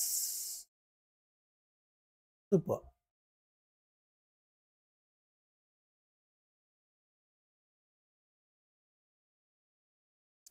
ಅಪೋರಿಸ್ಟಿಕ್ style of English ಪ್ರೋಸ್ಗೆ ಯಾರು ಸಂಬಂಧ ಬರ್ತಾರ ಅಂತ ಕೇಳ್ತಾ ಇಲ್ಲ. ಅದನ್ನ ಇಂಟ್ರೊಡ್ಯೂಸ್ ಮಾಡಿದ್ದವರು. ಸರ್ ನಮಗೆ ಅಪೋರಿಸ್ಟಿಕ್ ಸ್ಟೈಲ್ ಅಂದ್ರೆ ಗೊತ್ತಿಲ್ಲ ಸರ್, ಅದೇ ಪ್ರಾಬ್ಲಮ್ ಅಂತ ಕೆಲವೊಬ್ರು ಅಂತಿದ್ದಾರೆ. ಅರ್ಥ ಆಯ್ತಾ? Definitely it is a type of non fictional writing skill, ತಿಳಿತಾ? and it is a category of or genre of writing things, ತಿಳಿತರಿ? ತಿಳಿತಾ? ಸೊ ಬನ್ನಿ ಹಾಗಾದ್ರೆ ಅದ್ರ ಬಗ್ಗೆ ಒಂದು ಎರಡು ಮಾತನ್ನ ನಾನು ಹೇಳಲಿಕ್ಕೆ ಪ್ರಯತ್ನ ಪಡ್ತೇನೆ. ಅರ್ಥ ಆಯ್ತಾ? ಸೊ ಯಾವ ರೀತಿಯಾಗಿ ನಮ್ಮ ಕ್ಲಾಸ್ಗಳು ನಿಮಗೆ ಇಲ್ಲಿ ಬೆನಿಫಿಟ್ ಆಗ್ತಾವ ಅನ್ನೋದನ್ನ ಇಂಡೈರೆಕ್ಟ್ಲಿ ಹೇಳಿ ನಾನು ನಿಮಗೆ ಈ ಕ್ವಶನ್ ಆನ್ಸರ್ ಅನ್ನು ಎಕ್ಸ್ಪ್ಲೇನ್ ಮಾಡ್ತೇನೆ. ಅರ್ಥ ಆಯ್ತಾ? ಎಸ್, ಇಲ್ಲಿ ನೋಡ್ತಾ ಇದ್ದಾರೆ ನೋಡಿ. So what is that aphoristic style? Aphoristic style is a way of writing that delivers concise. ನೋಡಿ, ಈಗ ಸ್ವಲ್ಪ ಸಂಕ್ಷಿಪ್ತವಾಗಿ and memorable statements often packed with wisdom, ಅಂದ್ರೆ ಜ್ಞಾನ, ಅಂದ್ರೆ ನಾಲೆಜ್, ವಿಟ್ ಇರುತ್ತ, ಫಿಲಾಸಫಿಕಲ್ ಇನ್ಸೈಟ್ ಇರ್ತದ. Think of it as the literary equivalent of a punchy quote that sticks with you. ನೋಡಿ, ಇದೇ ಕ್ವಶನ್ ಅನ್ನ ನಾನು, ಇದೇ ಡೆಫಿನಿಷನ್ ಅನ್ನ ನಾನು ನಾಳೆ ಯಾವ ರೀತಿ ಕ್ವಶನ್ ಮಾಡ್ಬೋದ ಗೊತ್ತಾ? ಸ್ಟೇಟ್ಮೆಂಟ್ ಅಂಡ್ ಅಸರ್ಷನ್ ಅಂತ ಕ್ವಶನ್ ಕ್ರಿಯೇಟ್ ಮಾಡಬಹುದು. The aphoristic style is a writing that delivers concise. ಎರಡನೇ point, non memorable statements without wisdom. And ಮೂರನೇ statement, it is insightful, philosophical and having the punchy quote ಅಂತ A B C ಅಂತ ಕೊಡ್ತೀನಿ. A correct, B correct, A and C correct, B correct ಅಂತ ನಾನು ಕೊಡ್ತೇನೆ. ಆ ಹೊತ್ತಿನಲ್ಲಿ ನಿಮಗೆ ತುಂಬಾ ಕನ್ಫ್ಯೂಸ್. ಅಂದ್ರೆ ನಾನಿಲ್ಲಿ ಇಂಡೈರೆಕ್ಟ್ಲಿ ಏನ್ ಹೇಳ್ಕೊಡ್ತಾ ಇದ್ದೀನಿ, ಡೆಫಿನಿಷನ್ ಅನ್ನ ಫಾಲೋ ಮಾಡಿ. ನಾನು ಹೇಳ್ತಾ ಇರೋದು, ನಾನು ಕೇಳಿರುವಂತ ಪ್ರಶ್ನೆ ನಿಮಗೆ ಅರ್ಥ ಆಗಿತ್ತಂದ್ರೆ, sir way of understanding, grasping and approaching the things we are understanding with the help of your class ಅಂತ ಇದ್ರೆ ಎಸ್ ಅಂತ ಥಂಬ್ ಕೊಡ್ಬೋದು. ಸರ್ ನಮಗ ಡೆಫಿನಿಷನ್ ಇಂದ ಯಾವ ತರ ಕ್ವಶನ್ ಬರುತ್ತೆ ಅನ್ನೋದು ನಿಮ್ಗೆ ಹೇಳ್ಕೊಟ್ಟಿದ್ದು ಬಹಳ ಅರ್ಥ ಆಯ್ತು ಸರ್. ಅಂದ್ರೆ ಅರ್ಥ ಲೈನ್ ಟು ಲೈನ್ ನಾವು ಕಾನ್ಸಂಟ್ರೇಷನ್ ಕೊಡ್ಬೇಕು ಅನ್ನೋದನ್ನ ನೀವು ನಮಗೆ ಮನವರಿಕೆ ಮಾಡ್ತಾ ಇದ್ದೀರಾ. ಸಿ, ಗುರು ಅಂತಂದ್ರೆ ಕೇವಲ ಕಲಿಸೋದಷ್ಟೇ ಇರೋದಿಲ್ಲ, ಅರಿವನ್ನ ಕೊಡೋದಿರ್ತದ. ನೀನ್ ಮಾಡುವಂತ ತಪ್ಪನ್ನ ತಿಳಿತರಿ. ನೀನ್ ಮಾಡ್ತಾ ಇರುವಂತ ತಪ್ಪನ್ನ ನಾನು ಏನ್ ಮಾಡ್ತಾ ಇರ್ತೀನಿ, I'm going to teach you that one. Anil, I'm taking class right now. I will call you back. So we have to understand that one, my dear students. Okay, that is very, very important. Yes. Now, so ಇಲ್ಲಿ ನೋಡಿ ಕೆಲವು key ಫೀಚರ್ಸ್ಗಳು ಬರ್ತಾವ. ಎಲ್ಲಿ? aphoristic style of writing which comes in a non-fictional. See, fiction is nothing but which is going to be considered as completely, it is a stitched one. ಅದೇ ನಾನ್ fiction ಅಂತ ಬಂದಾಗ stitched ಬರುವುದಿಲ್ಲ. Almost 80% reality ಇರ್ತದೆ. ಅದಕ್ಕೆ realism writing skill ಅಂತ ಕರೀ. ಅದಕ್ಕೆ ನೋಡಿ ಇಲ್ಲಿ ಬಂದದ ಸಿಲೆಬಸ್ ನಲ್ಲಿ ಏನಂತ ಬಂದದ, ನಾನ್ ಫಿಕ್ಷನಲ್ ನಲ್ಲಿ ನೀವು ನೋಡ್ತೀರಾ ರಿಯಲಿಸಮ್ ಅನ್ನೋದು ತಿಳಿತಾ. ಇಲ್ಲಿ ಬಂದದ ನೋಡ್ರಿ, ಆಟೋಬಯೋಗ್ರಫೀಸ್ ಒಳಗಡೆ, ಎಸ್ಸೇಸ್ ಒಳಗಡೆ ಈ ಕೆಲವೊಂದು ರಿಯಲಿಸಮ್ ಬರ್ತಿರ್ತದ. ತಿಳಿತಾ ನನ್ನ ಹತ್ರದ್ದು? ಎಸ್. ಹಾಗಾದ್ರೆ ನಾವಿಲ್ಲಿ ಬ್ರೇವಿಟಿ ಹೇಳ್ಕೊಡ್ತೀವಿ. ಉದಾಹರಣೆಗೆ ಭಾಗ್ ಮಿಕಾ ಭಾಗ್, ಅಥವಾ ಮಿಕಾ ಸಿಂಗ್ ಫಿಲ್ಮ್, ಅಥವಾ ಅದು ಯಾವ್ದಾರ ಒಬ್ರಿಗೆ ಬಾಕ್ಸಿಂಗ್ ಇದ್ದಳ ಆಕಿ ಬಗ್ಗೆ film. And universality, elegance, provocations, stand alone power, ಇವೆಲ್ಲವನ್ನು ನೋಡಿದಾಗ ಈಗ ಉದಾಹರಣೆಗೆ ಟೈಟಾನಿಕ್ ಅಂತ ಒಂದು ಹಡಗದ ಸ್ಟೋರಿ ಬರ್ತದ, ಅವೆಲ್ಲ ಅಫೋರಿಸ್ಟಿಕ್ ಸ್ಟೈಲ್ ಒಳಗಡೆನೆ ಬರ್ತದ. ಬಿಕಾಸ್ ಅದೊಂದು ಮೆಮೊರೇಬಲ್ ಸ್ಟೇಟ್ಮೆಂಟ್ಸ್ ಒಳಗಡೆ ಕನ್ಸಿಡರ್ ಮಾಡ್ತೀವಿ ವಿತ್ ವಿಸ್ಡಮ್. ಅರ್ಥ ಐತಾರೆ? Example, life is short, art is long. Hippocrates. The man who removes the mountain begins by carrying away small stones. William Faulkner ಹೇಳ್ತಾನೆ. ವಾಹ್, ಆ ಕ್ವಶನ್ ಕೇಳ್ಬೋದು ಇದನ್ನ. The man who removes the mountain begins by carrying away small stone by William Faulkner is the type of style. ಯಾವ type of style? Aphoristic style, casual style, humour style, ಸಿಮಿಲಿನು ಅಂತ ಕೇಳ್ತಾರ ಅವರು. ಇಲ್ಲಿ ಆಲ್ಮೋಸ್ಟ್ ಅಲ್ಲಿ man who removes the mountain begins by carrying away small stone, mountain stone compare ಮಾಡಿದಾರ. Okay, ಇದು simile ಅಂತ ಹೇಳ್ಬಿಡ್ತಾ ನಾವು. We are talking about the style of writing, not about the figures of speech or terms or any forms. ತಿಳಿತಾನೆ ಆ ಥರದ್ದು. So ಆ ಥರ ನಾವು ಹೋಗ್ಬಾರ್ದು ಅದನ್ನ, ತಿಳಿತರಿ. ಓಕೆ, ಸೊ ಹಿಂಗೆ ಇದನ್ನಾಯ್ತು. ಹಿಂಗಾರೆ ಇಲ್ಲಿ ಕ್ವಶನ್ ಏನಾಗುತ್ತಾ, ಈ ಕ್ವಶನ್ಗೆ ಆನ್ಸರ್ ನಾನು ನಿಮ್ಗೆ ಹೇಳಿದ್ದಿಲ್ಲ. ಸೊ ಅದರದ ಆನ್ಸರನ್ನು ನಿಮಗೆ ನಾನು ಅಪ್ರೋಚ್ ಮಾಡ್ತಾ ಇದ್ದೀನಿ ನೋಡಿ, explanation with that is called Francis Bacon ಅಂತ ಈಗಾಗಲೇ ಪೋಲ್ನಲ್ಲಿ ನೋಡಿರ್ತೇನೆ, ಆಯ್ತಾ. ಎಸ್, ಏನಿದೆ ನೋಡಿ, Francis Bacon known as the father of English essay. Remember, so that's why the question belongs to the best known introducing the aphoristic style. That's why he is called the Francis Bacon is the father of English essay. His style is highly aphoristic, short, witty, memorable statements. ಹಂಗಾರ ಪ್ರತಿಯೊಂದು unit ನಲ್ಲಿನೂ ಒಬ್ಬರೊಬ್ಬ ವ್ಯಕ್ತಿಗಳು ಬರ್ತಾರೆ, ಅವರಿಂದನೇ ಆ unit ಕ್ರಿಯೇಟೇಷನ್ ಆಗಿರ್ತದೆ, ಆಯ್ತಾ. And Joseph Edison famous for periodical essay like the Spectator, William Hazlitt, master of personal essay, and Thomas Carlyle, a 19th century prose stylist noted for rhetoric and philosophical reflection. So I hope you are understanding. So ಹೀಗೆ ಈ ಕ್ಲಾಸ್ದಲ್ಲಿ ನಾನು ಈ 3 ಯೂನಿಟ್ಗಳನ್ನು complete ಮಾಡಿ 3 unit ಮೇಲೆ questions ಕೇಳಿ 3 unit ಮನವರಿಕೆಯನ್ನು ಮಾಡಿಕೊಟ್ಟಿದ್ದೀನಿ. ಇನ್ನು ಮುಂದಿನ ಕ್ಲಾಸ್ದಲ್ಲಿ ನಾನು ಉಳಿದ ಒಂದು ಯೂನಿಟ್ಸ್ಗಳನ್ನು ನಾನು ಹೇಳ್ಕೊಡ್ತೇನೆ. ಅರ್ಥ ಆಯ್ತಾನ ಆ ಥರದ್ದು? Yes, thank you very much my dear students. I hope all you all understood. So 3 question ಕೇಳಿದಾಗ ಲೀಡರ್ ಬೋರ್ಡ್ ನಲ್ಲಿ ಯಾರಿದ್ದಾರೆ ಅನ್ನೋದನ್ನ ನೋಡೋಣ. ಹೈಯೆಸ್ಟ್ ನಲ್ಲಿ ಅಥವಾ 3 ಕ್ವಶನ್, ಕೇವಲ 3 ಕ್ವಶನ್ ಕೇಳಿದೆ ನಾನು, ನೋಡೋಣ ಲೀಡರ್ ಬೋರ್ಡ್ ನಲ್ಲಿ ಯಾರಿದ್ದಾರೆ. ಎಸ್, 4 ಸಲ ಕೇಳಿದ್ನ ಕಾಣುತ್ತೆ. ಅಶ್ವಿನಿ ಅವರು ಫಸ್ಟ್ ಪ್ಲೇಸ್ ಇದ್ದಾರೆ, Kamakshi second place, third place Sarita, then Archana, then Muralidhar. ಅರ್ಥ ಆಯ್ತಾನೆ? ಸೊ ಟಾಪ್ 5 ಸ್ಟೂಡೆಂಟ್ಸ್ಗಳನ್ನ ನಾನು ನಿಮ್ಗೆ ತೋರಿಸ್ತಾ ಇದ್ದೇನೆ. ನೆಕ್ಸ್ಟ್ ಕ್ಲಾಸ್ 5 ಗಂಟೆಗೆ ಇರುತ್ತೆ, ಮಿಸ್ ಮಾಡ್ಕೊಳಕ್ಕೆ ಹೋಗಬೇಡಿ. ಅರ್ಥ ಆಯ್ತಾ? 5 ಗಂಟೆಗೆ. Thank you very much. ಇವತ್ತು ನಾನು ಪ್ರತಿಯೊಂದು ಯೂನಿಟ್ಸ್ಗಳನ್ನು ಕಂಪ್ಲೀಟ್ ಮಾಡ್ಕೊಡ್ತೀನಿ. ಪ್ರತಿಯೊಂದು ಯೂನಿಟ್ಸ್ಗಳನ್ನು ಅವುಗಳ ಮೇಲೆ ಒಂದೊಂದು ಕ್ವಶನ್ಸ್ ಕೇಳಿ ನಾಳೆಯಿಂದ ಪ್ರತಿಯೊಂದು ಯೂನಿಟ್ಸ್ಗಳನ್ನು ಒಂದೊಂದಾಗಿ ನಾವು ಮುಗಿಸ್ಕೋತಾ ಬಂದ್ಬಿಡೋಣ. ಅರ್ಥ ಆಯ್ತಾ ರೀ? Thank you very much. I hope you all enjoyed the things. ನಮ್ಮಲ್ಲಿ ಲಾಸ್ಟ್ ಒಂದು ವಿಷಯನ ಹೇಳ್ಬೇಕಂತ ಇದ್ದೆ, ನಾನು ಅದನ್ನ ಮರ್ತೇ ಬಿಟ್ಟೆ, ಈಗ ಹೇಳಲಿಕ್ಕೆ ಪ್ರಯತ್ನ ಪಡ್ತಾ ಇದ್ದೀನಿ. ಲಕ್ಷ ವಹಿಸಿ ಗಾಯ್ಸ್, ಲಕ್ಷ ವಹಿಸಿ ನೋಡಿ. ನೀವು ಕೆಲವೊಬ್ಬರಿಗೆ ಸದ್ಯ ನಮ್ಮಲ್ಲಿ ಪೇಡ್ ಕ್ಲಾಸಿಗೆ ಜಾಯ್ನ್ ಆಗಿರ್ತೀರಾ. ನಮ್ಮಲ್ಲಿನೂ ಕೂಡ ನಿಮಗೆ ಏನಾಗ್ತಾ ಇದೆ, ನಾವು ನಿಮಗೆ ಕ್ಲಾಸಸ್ ಅನ್ನು ಕೂಡ ಮಾಡ್ತಿರ್ತೀವಿ, ಟೆಸ್ಟ್ ಸಿರೀಸ್ಗಳು ಕೂಡ ಮಾಡ್ತಿರ್ತೀವಿ.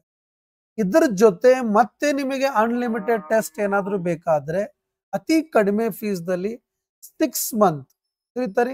6 ಮಂತ್ ನೋಡಿ, ನನ್ನಲ್ಲಿ ಯಾರು ಈಗಾಗಲೇ 9000 rupees ಕೊಟ್ಟು ಕ್ಲಾಸ್ ತಗೊಂಡಿದಾರಲ್ಲ ಅವರಿಗೆ ನಾನು ಇದನ್ನ 1 year ಕೊಡ್ತೀನಿ. ನೆನಪಿಟ್ಕೊಳ್ಳಿ, ಅವ್ರಿಗೆ ಇದನ್ನ ನಾನು 1 year ಕೊಡ್ತೀನಿ. That is bonus 6 month. ಅರ್ಥ ಆಯ್ತಾರಿ? 6 ಮಂತ್ ಬೋನಸ್. ಮೊದಲು ಪೂರ್ಣ ತಿಳ್ಕೊಳ್ರಿ ನಾನು ಇದ್ರ ಬಗ್ಗೆ. ನಾನೀಗ ಸದ್ಯ ಈ ಕೋರ್ಸ್ನಲ್ಲಿ ಅಥವಾ ಈ ಕ್ಲಾಸ್ನಲ್ಲಿ ಹೇಳ್ತಾ ಇರುವಂತ ಮಾತು ಕೇವಲ ನೆಟ್ಟು ಸೆಟ್ಟು ಪ್ಯೂ ಲೆಕ್ಚರ್ಗೋಸ್ಕರ ಅಂತ ಮಾತ್ರ ಇದೆ. ಅವ್ರ ಬಗ್ಗೆ ನಾನು ಮಾತ್ರ ಮಾತಾಡ್ತಾ ಇದ್ದೇನೆ, ಆಯ್ತಾ? ಉಳ್ಕಿದೆಲ್ಲಾನು ನಾನು ಹೇಳ್ಕೊತಾ ಹೋಗೋದಿಲ್ಲ. ನೋಡಿ, ಯಾರ್ಯಾರು ಇಲ್ಲಿ ನನ್ನ ಹತ್ರ 9000 rupees ಕೊಟ್ಟು ಪೇಪರ್ ಪ್ಯೂ ಲೆಕ್ಚರ್ ತಗೊಂಡಿದ್ದಾರೋ ಅವರು 6 ಮಂತ್ ಟೆಸ್ಟ್ ಅನ್ನ ಪಡೆಯೋದಿಲ್ಲ, 1 year ಪಡಿತಾರೆ.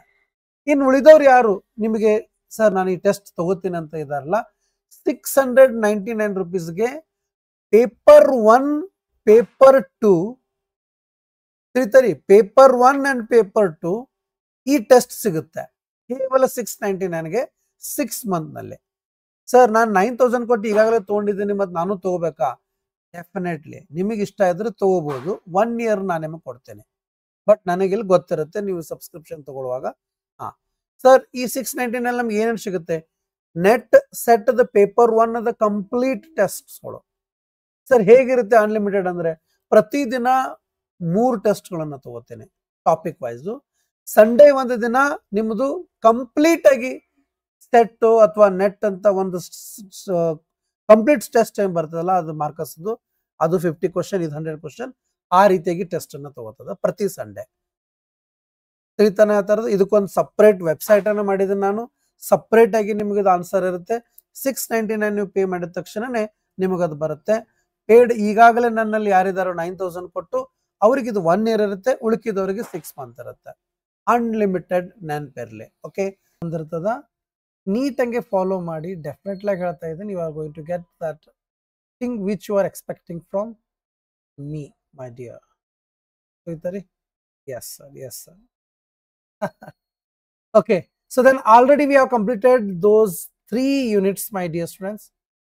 From that 3 units, we understood what is actually need to be studied and what we are having.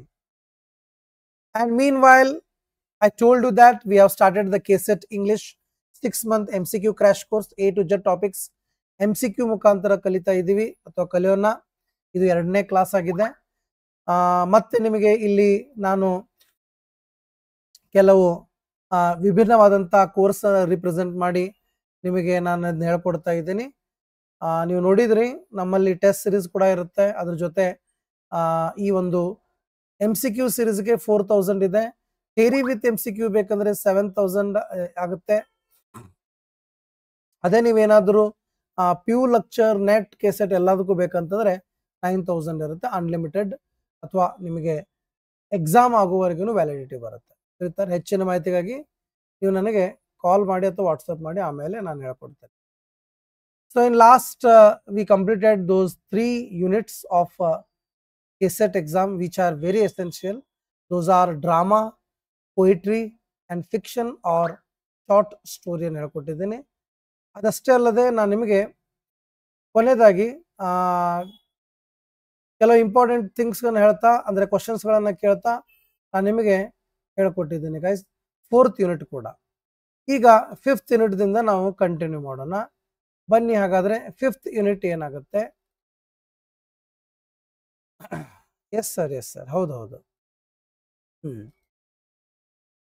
So now I'm going to discuss with you the 5th unit which is essential to tackle this KSET or NET exam. ಈಗ ನೋಡಿ ನಾನು ಇಲ್ಲಿ ಏನು ತೋರಿಸ್ತಾ ಇದ್ದೀನಲ್ಲ ಇದು almost all ನಾನೀಗ ಸದ್ಯ ಇದನ್ನೇನು ಹೇಳ್ಕೊಡ್ತಾ ಇದ್ದೀನಿ ಇದೆಲ್ಲದಕ್ಕೂ ಬಂದ್ಬಿಡುತ್ತೆ. ಆಯ್ತಾ, ಯಾವುದೇ ಯೂನಿಟ್ ಅನ್ನು ನಾನು ಇಲ್ಲಿ ನಿಮಗೆ ರೀಪ್ರೆಸೆಂಟ್ ಮಾಡ್ತಾ ಇರ್ಬೋದು. ಆಯ್ತಾ, ಇದು ಪ್ರತಿಯೊಂದು ಎಕ್ಸಾಮ್ಗೂ ಹೆಲ್ಪ್ ಆಗುತ್ತೆ. Okay, so this is all about the 5th unit, language and pedagogy. We have to learn here history of English language, how language flourished, what kind of symbols were used earlier than the alphabet, everything we learn to learn. And in the linguistic ಕಲಿತೀವಿ, phonology ಕಲಿತೀವಿ, phonetics ಅನ್ನ ಕಲಿತೀವಿ. ನೋಡಿ, phonology, phonetics all are almost similar dear students. ಎಲ್ಲವೂ almost similar ಅದಾವ. ಸ್ವಲ್ಪ change ಆಗ್ತಾ ಹೋಗುತ್ತಾ. ಸಿಂಟ್ಯಾಕ್ಸ್ ಅಂತ ಬರ್ತಾ, ಗ್ರೂಪ್ ಆಫ್ ವರ್ಡ್ಸ್ ಅಂತ ಬರ್ತಾವ. ಸೊ ಇನ್ ಗ್ರಾಮರ್ ನೋಡಿ, ಲ್ಯಾಂಗ್ವೇಜ್ ಅಂತ ಕಲಿಲಿಕ್ಕೆ ಹೋದಾಗ ಇದಕ್ಕೆ ಸಿಂಟ್ಯಾಕ್ಸ್ ಅಂತಾರ. ಗ್ರಾಮರ್ ಅಂತ ಕಲಿಯಕ್ಕೆ ಹೋದಾಗ ಸಿಂಟ್ಯಾಕ್ಸ್ ನಾವು ಏನ್ ಮಾಡ್ಬಿಡ್ತೀವಿ, ಪಾರ್ಟ್ಸ್ ಆಫ್ ಸ್ಪೀಚ್ ಡಿವೈಡ್ ಮಾಡ್ತೀವಿ. ಸಿಮ್ಯಾಂಟಿಕ್ಸ್ ಅಂತ ಬರ್ತಾವ. Language teaching and approaches like grammar, translation, communicative, structural and English in use, functional grammar, register and style. So ಇವು ಯೂನಿಟ್ ನಂಬರ್ 5 ನಲ್ಲಿ ಬರುತ್ತೆ. ತುಂಬಾ ಇಂಪಾರ್ಟೆಂಟು. ಇದನ್ನ ಕಲಿಯೋದ್ರಿಂದ ನಿಮ್ಗೆ GPSR ಹೆಲ್ಪ್ ಆಗುತ್ತೆ, HSTRಗೂ ಹೆಲ್ಪ್ ಆಗುತ್ತೆ. ಆಲ್ಮೋಸ್ಟ್ ಆಲ್ ಎಲ್ಲಾ ಫೀಲ್ಡ್ ಎಲ್ಲೇ ಟೀಚಿಂಗ್ ಅದನ್ನೋ ಅಲ್ಲಿ ನಿಮಗೆ ಇದು ಹೆಲ್ಪ್ ಆಗೇ ಆಗುತ್ತೆ. But some more details we going to learn about the unit number 5 my dear. Yes sir, next ಅದರ ಮೇಲೆ ಒಂದು ಕ್ವಶನ್ ಅನ್ನ ಕೇಳ್ತೇನೆ ನಾನು. And some important things related to the unit 5 is history of English language, like old language, middle language, modern language. So ಮೊದಲಿಗೆ first semester ನಲ್ಲಿ ನಾವು ಯಾವಾಗಲೂ BA ಆಪ್ಷನಲ್ ಇಂಗ್ಲಿಷ್ ಓದುವಾಗ ಮೊದಲನೇ ಸೆಮಿಸ್ಟರ್ ನಲ್ಲಿ ನಾವು ಇದನ್ನ ಟಾಪಿಕ್ಸ್ ಗಳನ್ನ ಕವರ್ ಮಾಡ್ತೀವಿ. ಫೋನೆಟಿಕ್ಸ್ ಕವರ್ ಮಾಡ್ತೀವಿ, vowels, consonants, stress and intonations, syntax, semantics, basics, morphology, word formation, language acquisition versus learning, teaching methods, so direct communicative, testing and evaluation in ELT, systematic discourse analysis, registers and scientific, literary, journalistic, Indian language usage and varieties. So ಇವುಗಳ ಮೇಲೇನೂ ಕೂಡ ನಮಗೆ ಕ್ವಶನ್ಸ್ಗಳು ಬರ್ತಿರ್ತಾವ. So ಸಾಧ್ಯವಾದಷ್ಟು ನಾವು ನೀಟಾಗಿ ತಿಳ್ಕೊಬೇಕಾಗತ್ತ, ನೆನಪಿರಲಿ. ಅರ್ಥ ಐತರಿ? S, ಬನ್ನಿ ಹಾಗಾದ್ರೆ ಈ ಒಂದು 5th ಯೂನಿಟ್ ಮೇಲೆ ಒಂದು ಕ್ವಶನ್ ಅನ್ನ ನೋಡೋಣ. So by seeing that at least we can, at least one ಬೇಡ ಅಂದ್ರೂ 2 ಮಿನಿಮಮ್ ನೋಡ್ಲಿಕ್ಕೆ ಪ್ರಯತ್ನ ಪಡೋಣ. ಅರ್ಥ ಐತರಿ? Yes sir. ಎಸ್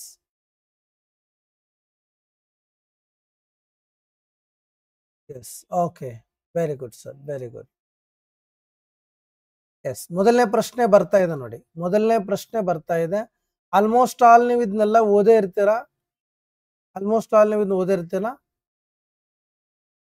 ಹಾ let's have the first question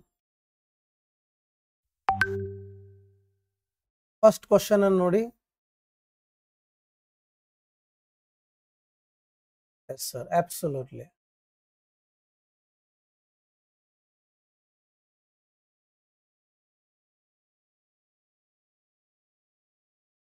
ಯಾ ಬನ್ನಿ ಇದ್ರ ಮೇಲೆ ಪೋಲ್ ಕೊಡ್ತಾ ಇದೆ ನೋಡಿ ಇದ್ರ ಮೇಲೆ ನಿಮ್ಗೆ ಪೋಲ್ ಬರ್ತಾ ಇದೆ which of the following methods emphasizes grammar rules and translation as the primary way of teaching a language. Is it direct method? Is it commutative method? Is it grammar translation method or audio lingual method? ತುಂಬಾ simple ಇದೆ ಈ question ಇದನ್ನ ನೋಡಿದ ಮೇಲೆ answer ಕೊಡ್ಬೋದು ಎಲ್ಲರೂ ಹೇಳ್ತಾರಿ ಇದನ್ನ ನೋಡಿದ ಮೇಲೆ ಆನ್ಸರ್ ಕೊಡ್ಬೋದು ಎಲ್ಲರೂ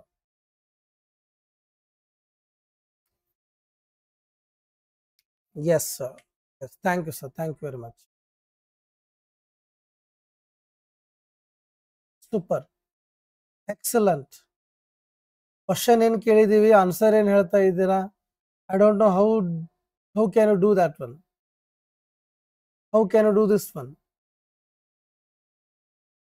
how can you do this one my dear students I don't know ಹಾ ಏನಾಯ್ತು ಏನ್ ಕನ್ಫ್ಯೂಸ್ ಏನಾಯ್ತ್ರಿ ಅವ್ರ ಕ್ವಶನ್ ಏನ್ ಕೇಳಿದಾರ ನೀವೇನ್ ಹೇಳ್ತಾ ಇದ್ದೀರಾ ಅರ್ಥ ಆಯ್ತಾರಿ ಬನ್ನಿ the right option is C my dear student grammar translation method okay grammar translation method that is called GT focuses on grammar rules memorization and translation from target to native language other direct method will use immersion and speaking practice without translation communicative method means focuses on real life communication and fluency audio lingual method means realizes on drills and repetitions like behaviorist approach ಅಂದ್ರೆ ಇದರ ಅರ್ಥ ಯಾರೋ ಒಬ್ರು ಹೇಳಿದ್ದನ್ನ ಕೇಳಿ ಅದನ್ನ repeat ಮಾಡೋದು audio lingual method ಆಗುತ್ತಾ ಕಮ್ಯುನಿಕೇಟಿವ್ ಮೆಥಡ್ ಅಲ್ಲಿ ರಿಯಲ್ ಲೈಫ್ ಇನ್ಸಿಡೆಂಟ್ಸ್ ಗಳನ್ನ ಕ್ರಿಯೇಟ್ ಮಾಡಿಕೊಂಡು ಕಮ್ಯುನಿಕೇಶನ್ ಮಾಡ್ಲಿಕ್ಕೆ ಹೋಗ್ತೀವಿ ಫ್ಲೂಯೆನ್ಸಿ ಮೇಲೆ ಒತ್ತು ಕೊಡ್ತೀವಿ ಕಮ್ಯುನಿಕೇಟಿವ್ ಮೆಥಡ್ ಅದೇ ಡೈರೆಕ್ಟ್ ಮೆಥಡ್ನಾಗ ಹೋದಾಗ ಯಾವುದೇ ಟ್ರಾನ್ಸ್ಲೇಷನ್ ಮಾಡಲ್ಲ ಏನು ಮಾಡಲ್ಲ ಇಮರ್ಷನ್ ಅಂಡ್ ಸ್ಪೀಕಿಂಗ್ ಪ್ರಾಕ್ಟೀಸ್ ಮಾಡಕ್ ಚಾಲು ಮಾಡ್ತೀವಿ ಅದು ಹೆಂಗಿತ್ತು ಹಂಗೆ ಓದೋದು ಆಲ್ಮೋಸ್ಟ್ ಆಲ್ ಇವತ್ತು ಇಂಗ್ಲಿಷ್ ಮೀಡಿಯಂ ಸ್ಕೂಲ್ನಲ್ಲಿ ಡೈರೆಕ್ಟ್ ಮೆಥಡ್ ಆಗ್ತಾ ಇದೆ but GT method is very important my dear students for grammar rules memorization translation target to native language ಅರ್ಥ ಆಯ್ತಾ ರೀ ಎಸ್ ಅರ್ಚನಾ ಅವರೇ ಎಸ್ ಎಲ್ಲರೂ ರಿಸಲ್ಟ್ ಎಷ್ಟು ಬಂತು ನೋಡ್ರಿ ಬೇರೆ 16% ಬಂದದ ತಿಳಿತಾ ಎಸ್ ಬನ್ನಿ ಇನ್ನೊಂದು ಕ್ವಶನ್ ಅನ್ನ ನಾನು ಕೇಳ್ತಾ ಇದ್ದೀನಿ let me see how many of you ready to answer for that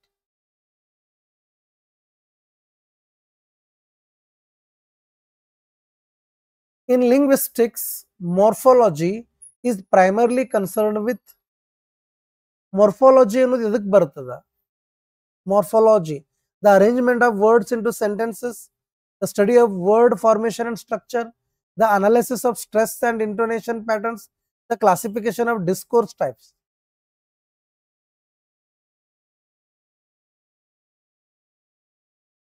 yes sir yes sir ಏನಿಲ್ಲ ರೀ ತುಂಬಾ ಸಿಂಪಲ್ ಇದೆ ತುಂಬಾ ಅಂದ್ರೆ ತುಂಬಾ ಸಿಂಪಲ್ ಇದೆ ಪೋಲ್ ಬರ್ತಾ ಇದೆ ನೋಡಿ I'm giving you poll for this question dear students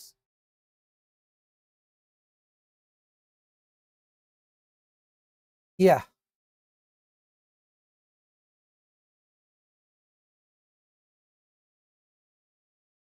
next class 9 ಗಂಟೆಗೆ ಇರುತ್ತೆ yes very good guys very good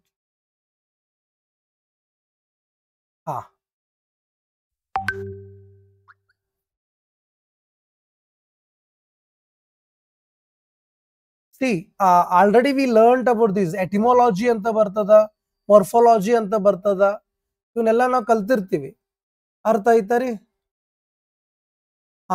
ಹೌದು ಸರ್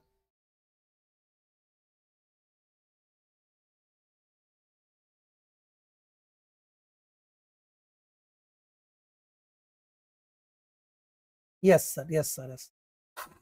ಕ್ವಶನ್ ಏನಿದೆ ನೋಡಿ, ಇನ್ ಲಿಂಗ್ವಿಸ್ಟಿಕ್ಸ್ ಅಥವಾ ಒಂದು ಭಾಷೆಯ ಕಲಿಕೆಯಲ್ಲಿ morphology is primarily concern with the arrangement of words into sentence, the study of word formation and structure, the analysis of stress intonation, the classification of discourse type.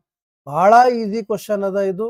ಈ question ಅನ್ನ ಯಾರ್ಯಾರು ತಪ್ಪು ಮಾಡಿದಾರೋ ಅವ್ರು ಇನ್ನೂ ಬಹಳ ಅಂದ್ರೆ ಬಹಳ ಓದ್ಬೇಕು ತಿಳಿತಾರೆ. So the right option is B ಆಗುತ್ತಾ, because it tells about the formation of words my dear student. ಅರ್ಥ ಆಯ್ತಾರೆ? Specially internally linked example prefix, suffix, roots ಅಂತ ಬರ್ತಾವ. The study of word formation and structure, for example syntax ಅಂದ್ರೆ ಏನು? Sentence structure. Sintex ಅಂತಂದ್ರ ನಾನು ಆಗಲೇ ಹೇಳಿದೆ, ಪಾರ್ಟ್ಸ್ ಆಫ್ ಸ್ಪೀಚ್ ನಲ್ಲಿ ಬರುತ್ತೆ. Sentence structure subject verb object ಈ ತರ ಬರುತ್ತೆ. ಮಾರ್ಫಾಲಜಿ ಅಂದ್ರೆ internal structure of words, roots, prefix, suffix. Phonetics and phonology ಒಳಗೆ ಬರೋದು sound, stress, intonations. Discourse analysis ಅಂದ್ರೆ the study of connected text and context. ಅಂದ್ರೆ ಪ್ಯಾರಾಗ್ರಾಫ್ ರೈಟಿಂಗ್ ಅಥವಾ PQRS ಕ್ವಶನ್ಸ್ ಗಳು ಬರ್ತಾವ ಗೊತ್ತಾ, ಅವು ಡಿಸ್ಕೋರ್ಸ್ ಅನಾಲಿಸಿಸ್ ಅಂತ ಇರ್ತಾವ. PQRS ಕ್ವಶನ್ಸ್ ಗಳನ್ನ ನಾವು ಕಲಿತೀವಿಲ್ಲ, so that is nothing but discourse analysis ಬರೋದು. ತಿಳಿತರಿ ದಮಕ ಅವರೇ, ಸಿಂಟ್ಯಾಕ್ಸ್ ಅಂದ್ರೆ it is a structure of sentence ಅಂತ ಬರುತ್ತಾ. ಇಲ್ಲಿ ಮಾರ್ಫಾಲಜಿ ಒಳಗಡೆ ವರ್ಡ್ ಫಾರ್ಮೇಶನ್ ಸ್ಟ್ರಕ್ಚರ್ ಬರ್ತದ. Please don't go with the structure word, go with the structure of what, ಅದು ಎದ್ರ ಸ್ಟ್ರಕ್ಚರ್ ಅನ್ನೋದ್ರ ಬಗ್ಗೆ ಥಿಂಕ್ ಮಾಡಿ. ತಿಳಿತಾ? So this is all about we going to learn in the 5th unit my dear students. 5th unit ಅದಕ್ಕೆ ಹೇಳೋದು 5th unit ಎಲ್ಲ ಗೊತ್ತಿದೆ ಅಂತ ಅನ್ಸುತ್ತೆ, ಬಟ್ ನಾವು ಮಾಡ್ತಾ ಇರೋದೇ ದಾರಿನೇ ಬೇರೆ ಇರ್ತದ, ಅಲ್ಲಿ ಆಗೋದೇ ಬೇರೆ ಇರ್ತದ. ಅದಕ್ಕೆ 5th ಯೂನಿಟ್ ಅನ್ನ ಸ್ವಲ್ಪ ಚೆನ್ನಾಗಿ ನೋಡ್ಕೊಂಡ್ರೆ ಬಹಳ ಒಳ್ಳೇದು. ಬನ್ನಿ 6th ಯೂನಿಟ್ ಅನ್ನ ನೋಡ್ತಾ ಇದ್ದೀನಿ, ಅಥವಾ ನಿಮಗೆ ನಾನು ತೋರಿಸ್ತಾ ಇದ್ದೀನಿ. ಎಸ್ ಸರ್, 6th ಯೂನಿಟ್ ಅನ್ನ ನಾನು ನಿಮಗೆ ಹೇಳ್ಕೊಡ್ತಾ ಇದ್ದೀನಿ. ಹಾ, 6th ಯೂನಿಟ್ ನೀವು ನೋಡಿದರೆ ಇಂಗ್ಲಿಷ್ ಇನ್ ಇಂಡಿಯಾ ಅಂತ ಬರುತ್ತೆ. ಏನು? English in India. So almost all ನಿಮಗಿಲ್ಲಿ ಮ್ಯಾಕ್ಯಾಲೆನ್ ಮಿನಿಟ್ಸ್ಗಳು ಬರ್ತಾವ. ತಿಳಿತಾ? ಇಲ್ಲಿದೆ ನೋಡಿ, Macaulay's minute, post colonial context, Indian English writers, Naipaul, Rushdie ಅವ್ರ ರಶ್ದಿ ಅವ್ರ ಕರ್ನಾಡ್ ಅಥವಾ ಕರ್ನಾಡ್ ಅಂತ ಅನ್ಬೋದು, ಗಿರೀಶ್ ಕರ್ನಾಡ್, ಮಹೇಶ್ ದತ್ತನಿ ಅಥವಾ ರಶೀದ್ ಅಂತ ಅನ್ಬೋದು ನೀವು ಇದಕ್ಕ. ತಿಳಿತರಿ?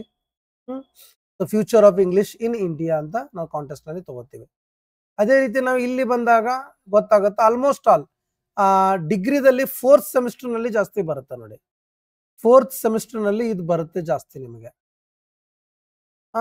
ಎಸ್ ನೋಡಿ, Macaulay's minute 1835 and English education, colonial and post colonial. ನೋಡಿ, ಈ ಮ್ಯಾಕ್ಯಾಲೆನ್ ಎಜುಕೇಶನ್ ಸಿಸ್ಟಮ್ಸ್ ಅಂತ ಏನ್ ಬರ್ತದಲ್ಲ, ಅಥವಾ ಇಂಗ್ಲಿಷ್ ಇಲ್ಲಿ ರಿಪ್ರೆಸೆಂಟ್ ಆಗ್ಲಿಕ್ಕೆ, ಅದು ಆಲ್ಮೋಸ್ಟ್ ಆಲ್ ಒಂದು ಪ್ರಾಫಿಟ್ ಓರಿಯೆಂಟೆಡ್ ಇರ್ತದು.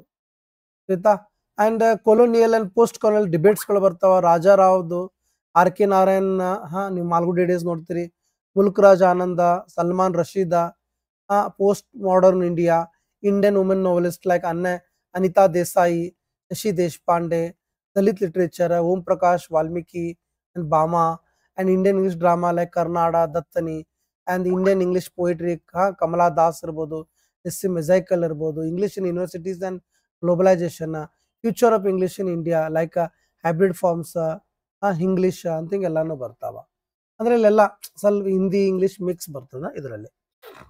ಸೊ ಬನ್ನಿ ಹಾಗಾದ್ರೆ ಈ ಟಾಪಿಕ್ ಮೇಲೂ ಕೂಡ ಒಂದೆರಡು ಕ್ವಶನ್ಸ್ ಕೇಳಲಿಕ್ಕೆ ನಾನು ನಿಮ್ಗೆ ಪ್ರಯತ್ನ ಪಡ್ತೀನಿ. I hope you all are enjoying the way of teaching to you. ಆಯ್ತಾ? ನಾನು ಯಾವ ತರ ಕೇಳ್ತಾ ಇದ್ದೀನಿ ಪ್ರಶ್ನೆಗಳನ್ನ ಅಥವಾ ಟೀಚ್ ಮಾಡ್ತಾ ಇದ್ದೀನಿ, ಇಷ್ಟ ಆಗ್ತಾ ಇದ್ರೆ ನೀವು ಲೈಕ್ ಮಾಡ್ಬೋದು ಗೈಸ್. ಕ್ಲಾಸನ್ನ ನಿಮ್ಮ ಫ್ರೆಂಡ್ಸ್ಗಳಿಗೂ ಕೂಡ ಶೇರ್ ಮಾಡ್ಕೊಳ್ಳಿ. Okay?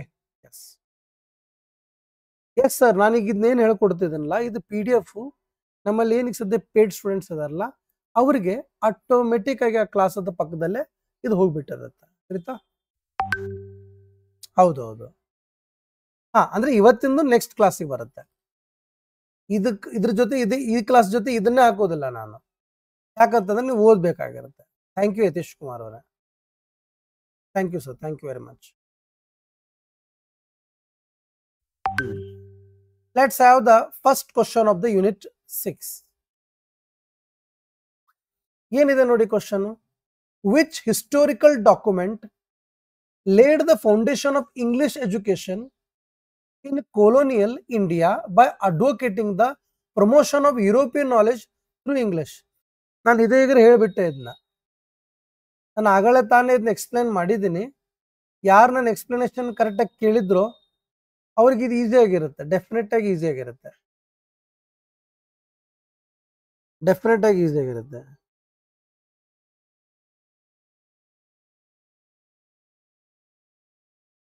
Yes, absolutely, absolutely. Super.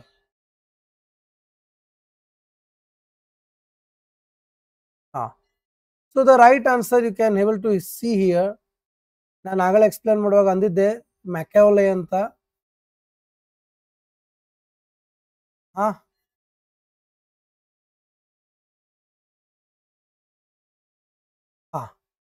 So the right answer is B ಬರುತ್ತೆ ನೋಡಿ.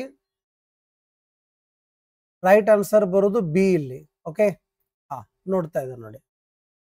ಮ್ಯಾಕ್ಯಾವಲೆ minute 1835 emphasized creating a class of Indians, English in taste, in opinions, in morals. ನೋಡಿ ಇಲ್ಲಿ ನೋಡಿ, ನಾಳೆ ಎಕ್ಸಾಮ್ನಾಗ ಇದು ಬರ್ಬೋದು.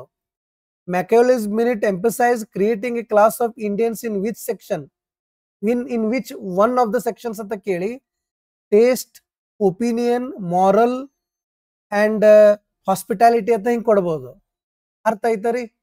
ಯಾವ್ದು ಇಲ್ಲ ಅಂತ ಕೇಳ್ಬೋದು ಅವರು, ಹಾಸ್ಪಿಟಾಲಿಟಿ ಅಥವಾ ಇವನ್ನೆಲ್ಲಾನು ಕೊಟ್ಟು ಲಾಸ್ಟ್ ಆಪ್ಷನ್ ಅಲ್ಲಿ ಆಲ್ ಆಫ್ ದೀಸ್ ಅಂತೂ ಕೊಡಬಹುದು. See I am trying to teach you that the way you can get the question. At least ನೀವು ಕ್ವಶನ್ಗಳಿಗೆ ಆನ್ಸರ್ ಕೊಡೋರಾಗದೆ ಇದ್ರೂ ಕೂಡ ಕ್ವಶನ್ಗಳು ಹೆಂಗಾಗ್ತಾವ ಅನ್ನೋದನ್ನ ತಿಳ್ಕೊಂಡು ಆ ಒಂದು ಅಪ್ರೋಚ್ ಅನ್ನ ನೀವು ಯಾವುದೇ ಕೃತಿ ಜೊತೆ ಮಾಡಿದ್ರೆ ಡೆಫಿನೆಟ್ಲಿ ಹೇಳ್ತಾ ಇದ್ದೀನಿ, ನಿಮ್ಮದು ವೇ ಆಫ್ ಥಿಂಕಿಂಗ್ ಚೇಂಜ್ ಇರುತ್ತೆ. ಅರ್ಥ ಆಯ್ತಾರಿ? ನಿಮ್ದು ವೇ ಆಫ್ ಥಿಂಕಿಂಗ್ ತುಂಬಾ ತುಂಬಾ ಚೇಂಜ್ ಆಗಿಬಿಡುತ್ತ. ನಿಮ್ಮಲ್ಲಿ ಯಾವುದೇ ತರದ ಒಂದು ಸೋಲ್ ಅನ್ನೋದೇ ಇರೋದಿಲ್ಲ. ಅರ್ಥ ಆಯ್ತಾರಿ? ನಿಮ್ಮ ಮಮ್ಮಿ ಅದನ್ನ ಡೋರ್ ಕ್ಲೋಸ್ ಮಾಡು, ತಿಳಿತರಿ? ಎಸ್. ಹಂಗಾರೆ ಟೇಸ್ಟು, ಒಪಿನಿಯನ್ಸು, ಮಾರಲ್ಸು ಅಂಡ್ ಇಂಟೆಲೆಕ್ಚು, ತಿಳಿತರಿ? ಇದು ನಮ್ಮ ಟೇಸ್ಟ್ ನಲ್ಲಿ, ನಮ್ಮ ಒಪಿನಿಯನ್ ನಲ್ಲಿ, ನಮ್ಮ ಮೊರಾಲಿಟಿಯಲ್ಲಿ, ನಮ್ಮ ಒಂದು ಇಂಟೆಲೆಕ್ಚುಯಲ್ ನಲ್ಲಿ ಇಂಗ್ಲಿಷ್ ಬರಬೇಕು ಅನ್ನೋಗೋಸ್ಕರ ಎಂಪಸೈಸ್ ಮಾಡಿದ creating A class of Indians. Machiavelli minute 1835. Next, Wood's Dispatch 1854 came later as an educational policy. Charter Act 1813 allowed missionary schools but not systematic English education.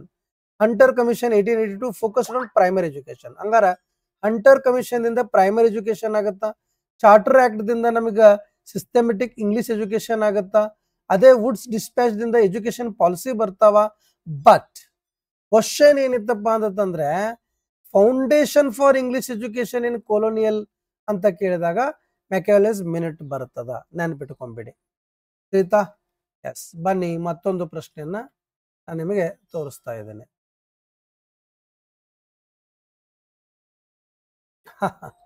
Thank you sir, thank you very much.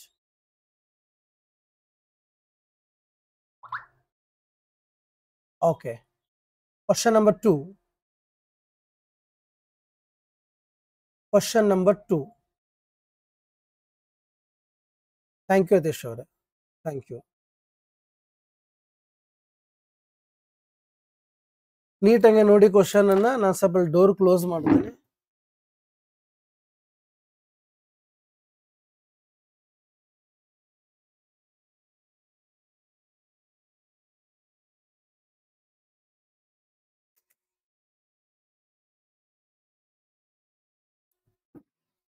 S. ಈಗ ಆ ಪಕ್ಕದಲ್ಲಿ ಒಂದು ಏನೋ ಬರ್ತಾ ಇತ್ತಲ್ಲ, ಅದೆಲ್ಲ ಹೋಯ್ತು ನೋಡಿ. ಎಷ್ಟು ನೋಡು ವಿಚಿತ್ರ. ಹಲೋ, ನನ್ನ ವಾಯ್ಸ್ ಕೇಳ್ತಾ ಇದೆ ಅಂತ ತಿಳ್ಕೊಂಡಿದ್ದೀನಿ. ಓಕೆ, ಪೋಲ್ ಬರ್ತಾ ಇದೆ ನೋಡ್ರಿ ಈ ಪ್ರಶ್ನೆಗೆ.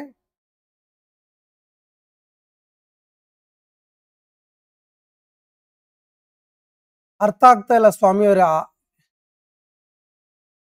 ತಿಳಿತರಿ? Yes Yatishwar, yes definitely. ಏನೇ ಡೌಟ್ಸ್ ಇದ್ರು ಕೂಡ ಕ್ಲಾಸ್ ಮುಗಿದ್ಮೇಲೆ ನಂಗೆ ವಾಟ್ಸಪ್ ಮಾಡಿ ನಾನು ನಿಮ್ಗೆ ಹೇಳ್ಕೊಡ್ತೇನೆ. ತಿಳಿತಾ? ಎಸ್. ಈ ಪ್ರಶ್ನೆಗೆ ಪೋಲ್ ಬರ್ತಾ ಇದೆ ನೋಡಿ. Which Indian English dramatist is best known for exploring themes of gender, identity and middle class urban issues? ಯಾರು ಅಂತ ಕೇಳಿದ್ದಾರೆ, ಪೋಲ್ ಕೊಡ್ತಾ ಇದ್ದೀನಿ ನೋಡಿ.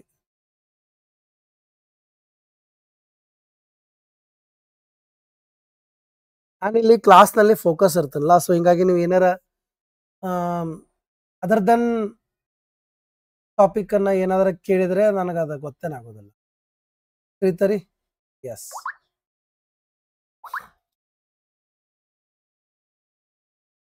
Yes, now we can see here, dear students, the right answer for this question.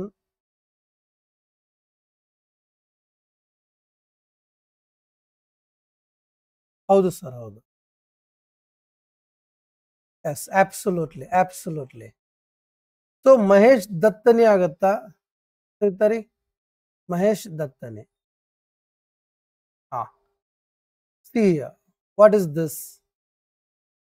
Mahesh ದತ್ತನಿ pioneering contemporary Indian English dramatist. Contemporary ಅಂತಂದ್ರೆ ಈಗಿನ ಈ ಸದ್ಯದ.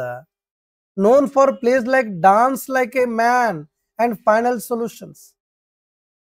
ಇವ್ರು ಏನ್ ಮಾಡ್ತಾರೆ, always he tried to know for exploring the themes of gender, identity, middle class, urban issues. ಇವ್ರದೊಂದು ಕೃತಿ ಬರ್ತದ ಅಥವಾ ಇವ್ರದೊಂದು ಪ್ಲೇ ಬರ್ತದ, dance like a man and final solution. Girish Karnad focused on myth, history and tradition. Example Tughlaq. ಅದೇ Vijay Tendulkar wrote mainly in Marathi, like Silence, the court is in session. And Badal Sirkar is known for Bengali theatre and third theatre movement. ತಿಳಿತರಿ? So ಹೀಗೆ ನಾವಿಲ್ಲಿ ಮಹೇಶ್ ದತ್ತಾನಿ ಅವ್ರನ್ನ ನೋಡಿದಾಗ ಅವ್ರು pioneering contemporary Indian English dramatist ನಲ್ಲಿದ್ರು ಅಂತ ಹೇಳ್ಬೋದು. Okay, yes. ಸೊ ಬನ್ನಿ, ಹಾಗಾದ್ರೆ ನಾನು ಆಲ್ಮೋಸ್ಟ್ ನಿಮಗೀಗ ಯೂನಿಟ್ 6 ಅನ್ನ ಕಂಪ್ಲೀಟ್ ಮಾಡಿದೆ. ಈಗ ಯೂನಿಟ್ 7 ಅನ್ನ ತಗೋತಾ ಇದ್ದೇನೆ ನೋಡಿ. ಯೂನಿಟ್ 7 ಅನ್ನ. Yes, definitely sir, definitely sir, definitely. ನಾನೀಗ ಸದ್ಯ ನಿಮ್ ಬುಕ್ಸ್ ಕೂಡ ಹೇಳ್ಕೊಡ್ತೀನಿ, ಎಲ್ಲ ಇಂಪಾರ್ಟೆಂಟ್ ಬುಕ್ಸ್ ಕೂಡ ಹೇಳ್ಕೊಡ್ತೀನಿ. Don't worry about it. ತಿಳಿತರಿ? ಹಾ, ಅಬ್ಸಲ್ಯೂಟ್ಲಿ. ಕೊನೆಗೆ ನಾನು ಹೇಳ್ಕೊಡ್ತೇನೆ. ಎಸ್. ಸೊ ಬನ್ನಿ, ಹಾಗಾದ್ರೆ 7th ಯೂನಿಟ್ ಏನದಪ್ಪ ಅಂತಂದ್ರೆ ಕಲ್ಚರಲ್ ಸ್ಟಡೀಸ್ ಅದ ನೋಡಿ. ಯಾವಾಗ ನಾವು some writers are focusing on the gender and morality ಅಂತ ಥೀಮ್ ನೋಡಿದೆವು, ಅದರ ನಂತರ ನಾವು ಓದ್ತಾ ಇರೋದು cultural studies. Concept like ideology, discourse, power, representations ಇವನ್ನೆಲ್ಲಾನು ನೋಡ್ತೀವಿ ಇಲ್ಲಿ. ಥಿಂಕರ್ಸ್ ಬರ್ತಾರ, Raymond Williams, Stuart Hall and Foucault. And post colonial studies Said Spivak and Bhabha ಅಂತ ಪೋಸ್ಟ್ ಕೊಲೋನಿಯಲ್ ಸ್ಟಡೀಸ್ಗಳು ಕೂಡ ಬರ್ತವೆ. These are the things which are considered in 7th unit of the exam, my dear friends. Let's see some more details of the 7th unit, my dear.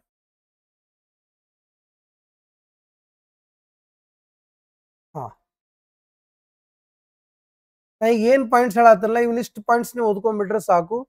Almost all ನಿಮ್ಮ ಎಕ್ಸಾಮ್ಗೆ ಇದು importance ಇದೆ.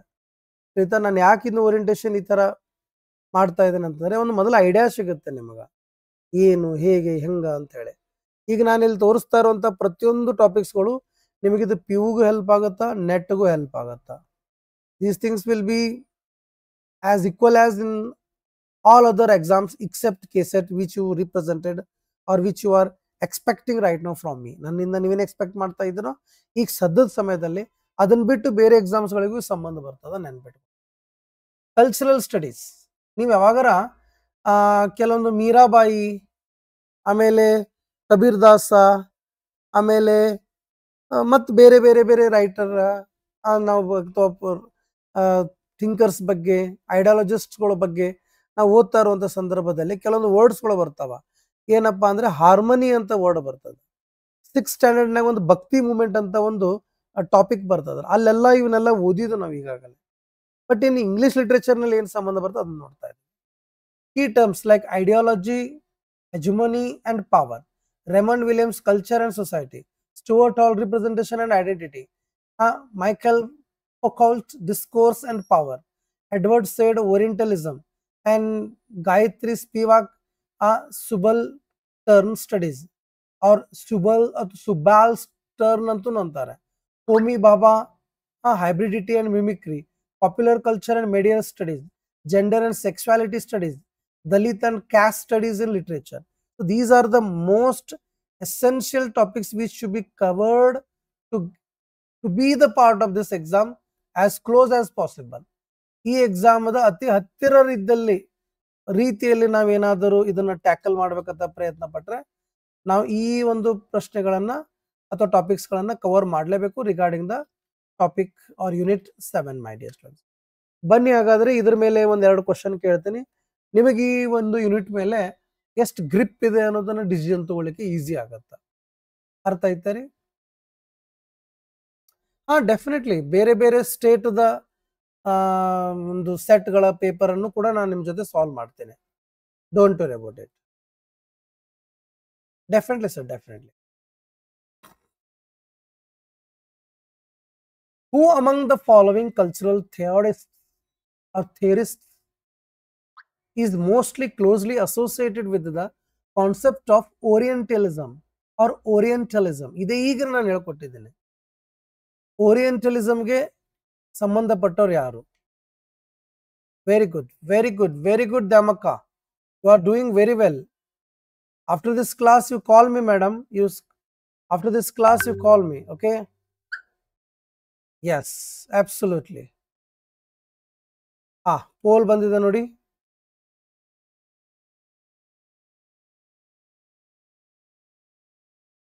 Yes, very good. Super.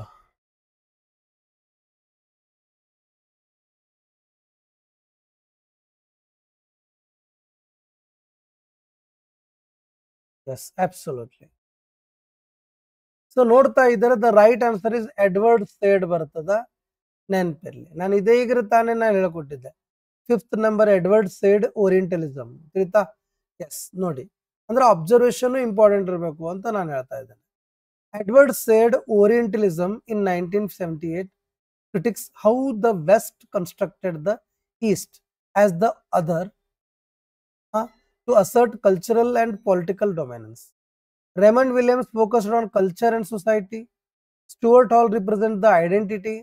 Michael Foucault's discourse and power. ಇವನಂತೂ ನಾವು ತಿಳ್ಕೊಂಡಿದ್ದೀವಿ. ಬನ್ನಿ ಮುಂದಿನ ಪ್ರಶ್ನೆಯನ್ನ ನೋಡಿಕೊಳ್ಳೋಣ. Yes sir, yes sir, yes. Definitely. Notes ಅಂತ ಸೆಕ್ಷನ್ ಇರುತ್ತೆ ನೋಡಿ, ನಿಮಗೆ ನೋಟ್ಸ್ ಅಂತ ಒಂದು ಸೆಕ್ಷನ್ ಇರುತ್ತೆ, ಅದರಲ್ಲಿ ನೋಟ್ಸ್ ಬಂದಿರುತ್ತೆ. ನಾನು ಏನಾರು ಎಕ್ಸ್ಟ್ರಾ ನೋಟ್ಸ್ ಹಾಕಿದ್ರೆ, ಈ ಕ್ಲಾಸ್ಗಳ ನೋಟ್ಸೇ ಇತ್ತಂದ್ರೆ ಒಂದು 2 ಕ್ಲಾಸ್ ಆದಮೇಲೆ 3ನೇ ಕ್ಲಾಸ್ದಲ್ಲಿ 1ನೇದು 2ನೇದು 3ನೇದು ಕೂಡಿ ನಾನು ಹಾಕಿರ್ತೇನೆ. ಈ ರೀತಿಯಾಗಿ ನಮ್ಮ ಆ್ಯಪ್ ಒಳಗಡೆ ನೀವು ಸ್ಟೂಡೆಂಟ್ಸು ಮೇಂಟೈನ್ ಮಾಡಬೇಕು. The concept of subaltern studies in post-colonial theory is most prominently associated with. ಇದು ಎದಕ್ಕೆ ಸಂಬಂಧ ಬರ್ತದ ಅಥವಾ ಯಾರಿಗೆ ಸಂಬಂಧ ಬರ್ತದ ಅಂತ ಕೇಳ್ತಾ ಇದ್ದಾರೆ. ಪೋಲ್ ಬರ್ತಾ ಇದೆ ನೋಡಿ.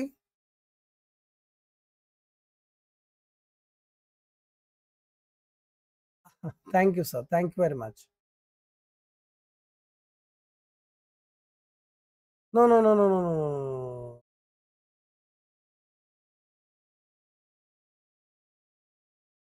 Yes, yes, yes, yes. Just a minute, my dear friend, just a minute. ಇನ್ನೊಮ್ಮೆ ಪೋಲ್ ಬರ್ತಾ ಇದೆ ನೋಡಿ ಈ ಪ್ರಶ್ನೆಗೆ.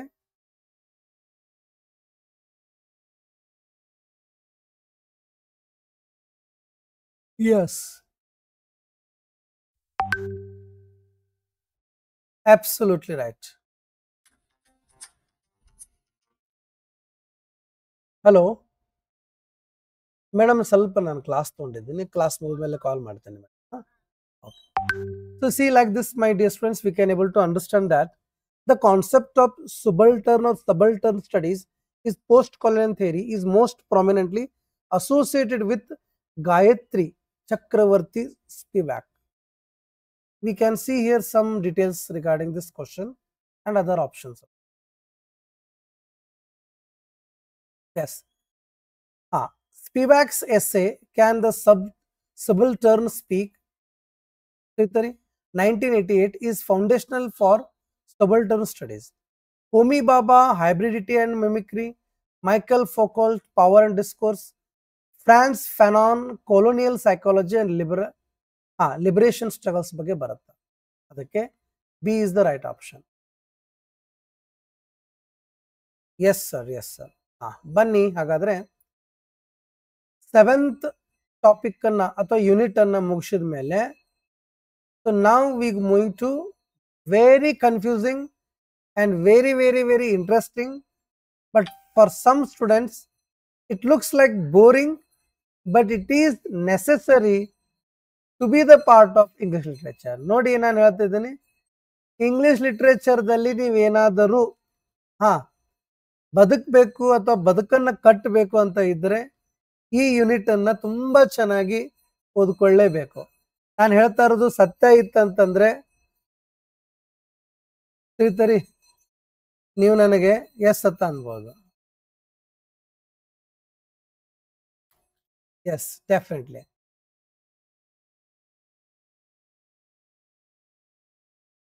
Madam, can the subaltern speak ಅನ್ನೋದು ಒಂದು ಕೃತಿ. ಅದು ನೋಡಿ, ಕ್ಯಾನ್ ದ ಸಬಲ್ಟರ್ನ್ ಸ್ಪೀಕ್ ಅನ್ನೋದು ಒಂದು ಕೃತಿ. ಅದನ್ನ ಬರ್ದವರು ಗಾಯತ್ರಿ ಚಕ್ರವರ್ತಿ ಸ್ಪಿವ್ಯಾಕ್. ತಿಳಿತಾನೆ ತರದು.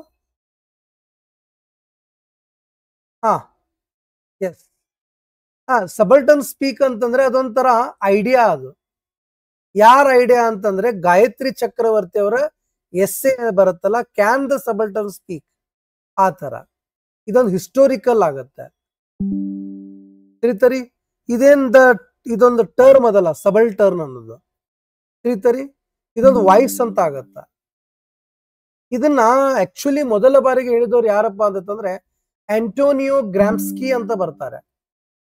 ತಿಳಿತರಿ, ಒಂದು ಪವರ್ ಆಫ್ ಗ್ರೂಪ್ ಸ್ಟ್ರಕ್ಚರ್ ಅನ್ನು ಎಕ್ಸ್ಪ್ಲೇನ್ ಮಾಡುವಂತ ಸಂದರ್ಭದಲ್ಲಿ ಆಂಟೋನಿಯೋ ಗ್ರಾಮ್ಸ್ಕಿ ಅನ್ನೋರು ಈ ಒಂದು ವರ್ಡ್ ಅನ್ನ ಮೊದಲ ಬಾರಿಗೆ ಹೇಳ್ತಾರೆ.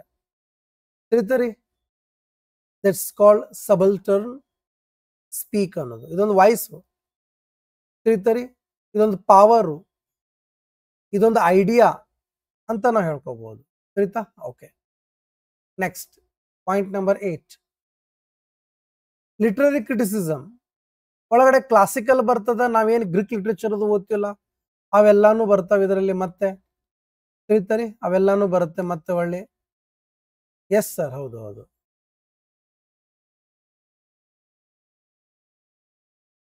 ಡೆಫಿನೆಟ್ಲಿ ಡೆಫಿನೆಟ್ಲಿ, ಇವತ್ತು ನೈಟ್ ನಾನು ಮಾಡ್ತೇನೆ ಅದನ್ನ. ತಿಳಿತರಿ, ಆಲ್ಮೋಸ್ಟ್ ಅಲ್ಲಿ ರೆಡಿ ಆಗಿದೆ, ನಾನು ಮಾಡ್ತಾ ಇದ್ದೇನೆ. Yes yes. Classical Aristotle or Longinus, Horace, Renaissance, Neoclassicals, Sidney, Dryden, Johnson, like romantic classical criticisms or literary criticism like Coleridge, Wordsworth. Moderns nalli bartare Eliot, Richards and Lewis. ಇವೆಲ್ಲ literary criticism the main points ಗಳಂತ ಆಗ್ತಾವ, ಅಥವಾ main works ಗಳು ಆಗ್ತಾವ, ಅಥವಾ ಥೀಮ್ಗಳು ಆಗ್ತಾವ.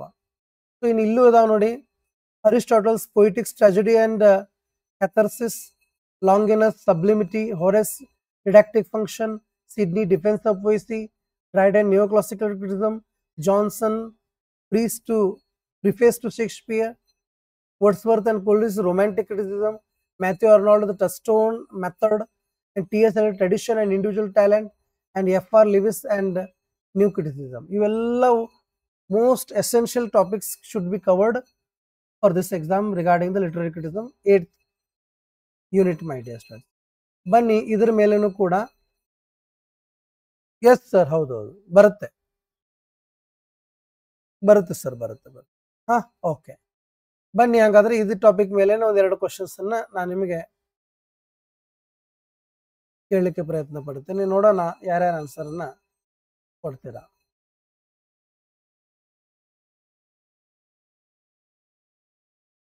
Yes sir, ಹೌದೌದು, ಬರುತ್ತೆ ಸರ್, ಬರುತ್ತೆ. Yes, just a second dear students. Okay,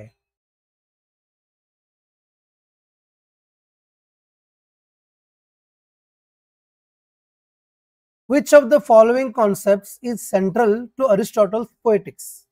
Sublimity, didacticism, catharsis, and romantic imagination.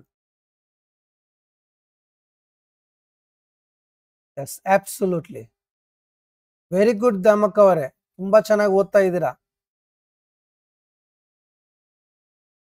Absolutely, you are right. Absolutely. ಹಾ, ಪೋಲ್ ಬರ್ತಾ ಇದೆ ನೋಡಿ, ಪೋಲ್ ಬರ್ತಾ ಇದೆ ನೋಡಿ. ಪೋಲನ್ನು ಯೂಸ್ ಮಾಡ್ಕೊಳ್ಳಿ.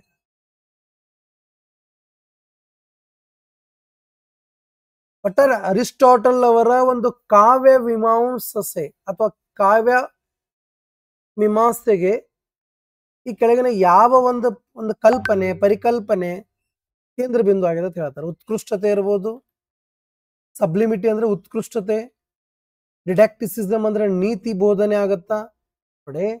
ಸಬ್ಲಿಮಿಟಿ ಅಂತಂದ್ರೆ ಉತ್ಕೃಷ್ಟತೆ ಆಗತ್ತಾ, ರಿಡಕ್ಷನ್ ಅಂತಂದ್ರೆ ನೀತಿ ಬೋಧನೆ ಆಗತ್ತಾ, ಕ್ಯಾಥರ್ಸಿಸ್ ಅಂತಂದ್ರೆ ಏನು, ಕ್ಯಾಥೋಲಿಕ್ಸ್ ಬಗ್ಗೆ ಬರ್ತದ, ರೊಮ್ಯಾಂಟಿಕ್ ಇಮ್ಯಾಜಿನೇಷನ್ ಅಂತ ನಿಮ್ಗೆ ಗೊತ್ತಾ ಇರ್ತದ. ಹೇಳ್ತಾರೆ okay. So the right answer is C ಆಗುತ್ತೆ ಗೈಸ್, ಸಿ ಆಗುತ್ತೆ. S sir, yes sir, definitely. ಹಾ, ಅದೇ ಕ್ಯಾಥರ್ಸಿಸ್ ಮೀನ್ಸ್ ಎಮೋಷನ್ಸ್ಗಳು ಬರ್ತಾವ, ಹೇಳ್ತಾರೆ ಎಮೋಷನ್ಸ್ಗಳು ಬರ್ತದ. ಹೌದೌದು ಸರ್, ಹೌದು. ಎಸ್, ನೋಡಿ ಎಕ್ಸ್ಪ್ಲನೇಷನ್ ಅನ್ನ. Yes, definitely. Aristotle's poetics analyzes tragedy and introduced the concept of catharsis. Catharsis means purging of emotions. Longinus, sublimity, Horace, didactic function, Wordsworth, Coleridge, romantic imagination and criticism. So romantic imagination ಅಂತ ಬಂದಾಗ ಇವರೇ ಇರ್ತಾರ, ಡಿಡಾಕ್ಟಿಕ್ function ಅಂದ್ರೆ Horace ಆಗ್ತಾರೆ, ಸಬ್ಲಿಮಿಟಿ ಅಂದ್ರೆ ಒಂದು ನೀತಿ ಅದು ಅಂತ ಬರ್ತದಲ್ಲ, ಆ ಸತ್ಯತೆ ಅದು ಬರ್ತಲ್ಲ, ಲಾಂಗಿನಸ್ ಅದು ಬರ್ತಾರೆ. ಹೇಳ್ತಾರಿ. ಎಸ್, ಬನ್ನಿ ಹಾಗಾದ್ರೆ ಮುಂದಿನ ಒಂದು ಪ್ರಶ್ನೆಯನ್ನ ನಾನು ಕೇಳ್ತಾ ಇದ್ದೀನಿ.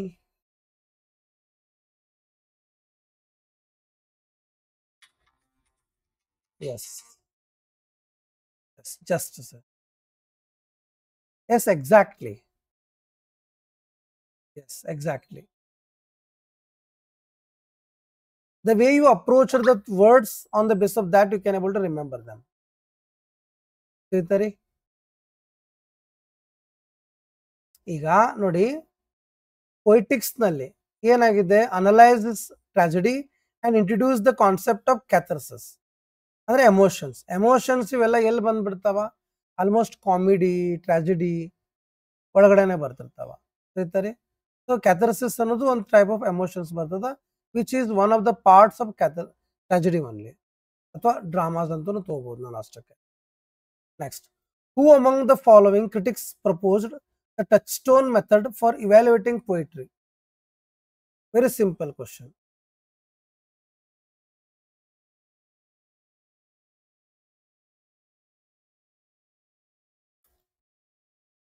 Yes, definitely.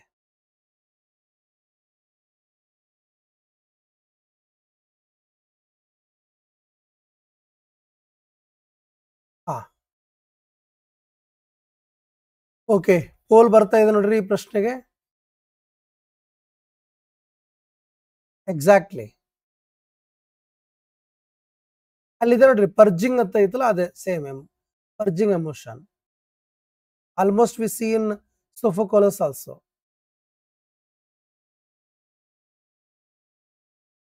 ಬನ್ನಿ, ಪೋಲ್ ಬರ್ತಾ ಇದೆ ನೋಡಿ.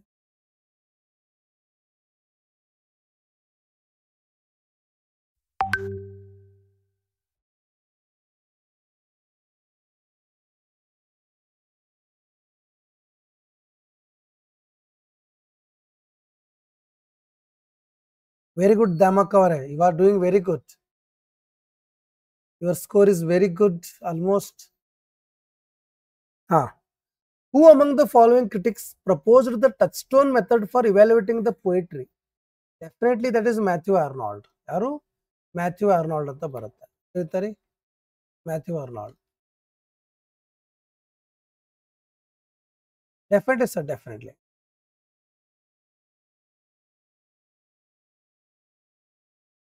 ಎಸ್. ಇಲ್ಲಿ ಕೇಳಿ, ನಾನು ನಿಮ್ಗೆ ಹೇಳ್ತಾ ಇರೋದು ಒಂದೇ ಮಾತು. ನಮ್ಮಲ್ಲಿ ಒಂದು ಕ್ವಶನ್ ಅನ್ನ ಡೀಪ್ ಆಗಿ ವಿಚಾರ ಮಾಡಿ ಹೇಳ್ತಾ ಇರ್ತೇನೆ ನಾನು. ಸ್ವಲ್ಪ ನೀವು ಲಕ್ಷ ಕೊಡ್ತಾ ಬನ್ನಿ. Matthew Arnold. The study of poetry suggests that readers should use lines from great poets as touchstones to judge other poetry. That was touchstone ಬಗ್ಗೆ ಬಂದಾಗ ಮ್ಯಾಥ್ಯೂ ಅರ್ನಾಲ್ಡ್ ತಗೋತೀವಿ. ಇನ್ ಜಾನ್ ರೈಡನ್ದು ನ್ಯೂ ಕ್ಲಾಸಿಕಲ್ ಕ್ರಿಟಿಸಿಸಮ್ ಆಗುತ್ತೆ. T S. Eliot tradition and the individual talent ಅಂತ ಬರ್ತದೆ. F R. Leavis the new criticism and moral seriousness in literature ಅಂತ ಬರುತ್ತೆ. ತಿಳಿತಾರೆ? ಎಸ್. ಬನ್ನಿ ಗೈಸ್, ಮುಂದಿನ ಕ್ವಶನ್ ನೋಡಿಕೊಳ್ಳೋಣ. ಮುಂದಿನ ಯೂನಿಟ್ ಅನ್ನ ನೋಡಿಕೊಳ್ಳೋಣ. ಆಲ್ಮೋಸ್ಟ್ ನಾವೀಗ 8 ಯೂನಿಟ್ ಅನ್ನ ಕಂಪ್ಲೀಟ್ ಮಾಡಿದ್ವಿ. ಎಷ್ಟು? 8 ಯೂನಿಟ್ ಅನ್ನ. ಹೇಳ್ತಾರೆ? ಈಗ 9ನೇ ಯೂನಿಟ್ ಅನ್ನ ಹೋಗೋಣ. ಒಟ್ಟಾರೆ 10 ಯೂನಿಟ್ ಆದ್ಮೇಲೆ ಕೆಲವು ಇಂಪಾರ್ಟೆಂಟ್ ಬುಕ್ಸ್ ಗಳನ್ನು ಕೂಡ ನಾನು ಸಜೆಸ್ಟ್ ಮಾಡ್ತೀನಿ. ಅವ್ರನ್ನು ಕೂಡ ನೀವು ಓದ್ಕೋತಿದ್ರೆ ಓದ್ಕೋಬಹುದು, ನಿಮ್ ಇಷ್ಟ. ಹೇಳ್ತಾರೆ? ಸರ್ ನೀವು ಕೊಡೋ ನೋಟ್ಸ್ ಅಷ್ಟು ಹಂಗಂತ ಇರುವುದಿಲ್ಲ ರೀ. ನಾನು ಕೊಡೋದನ್ನು ಓದ್ಬೇಕು, ಮತ್ತೆ ಬೇರೆ ಬೇರೆ ಸಿಕ್ಕರೆ ಅವ್ರನ್ನು ಓದ್ಬೇಕು. ಅದರಿಂದ ಏನಾಗುತ್ತೆ, ನಿಮಗೆ ಗ್ರಿಪ್ ಸಿಗುತ್ತೆ. ಸೊ ಲಿಟ್ರರಿ ಕ್ರಿಟಿಸಿಸಮ್ ಆದ್ಮೇಲೆ ಲಿಟ್ರರಿ ಥಿಯರಿ ಬರ್ತದ, ಸ್ಪೆಷಲಿ ಪೋಸ್ಟ್ 1945 ದಿಂದ.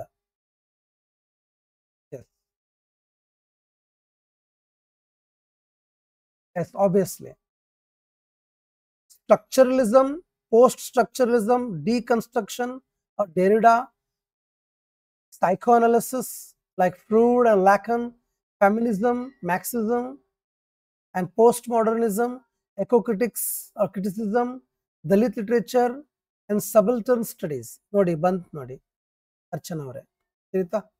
ಎಸ್, ಬನ್ನಿ.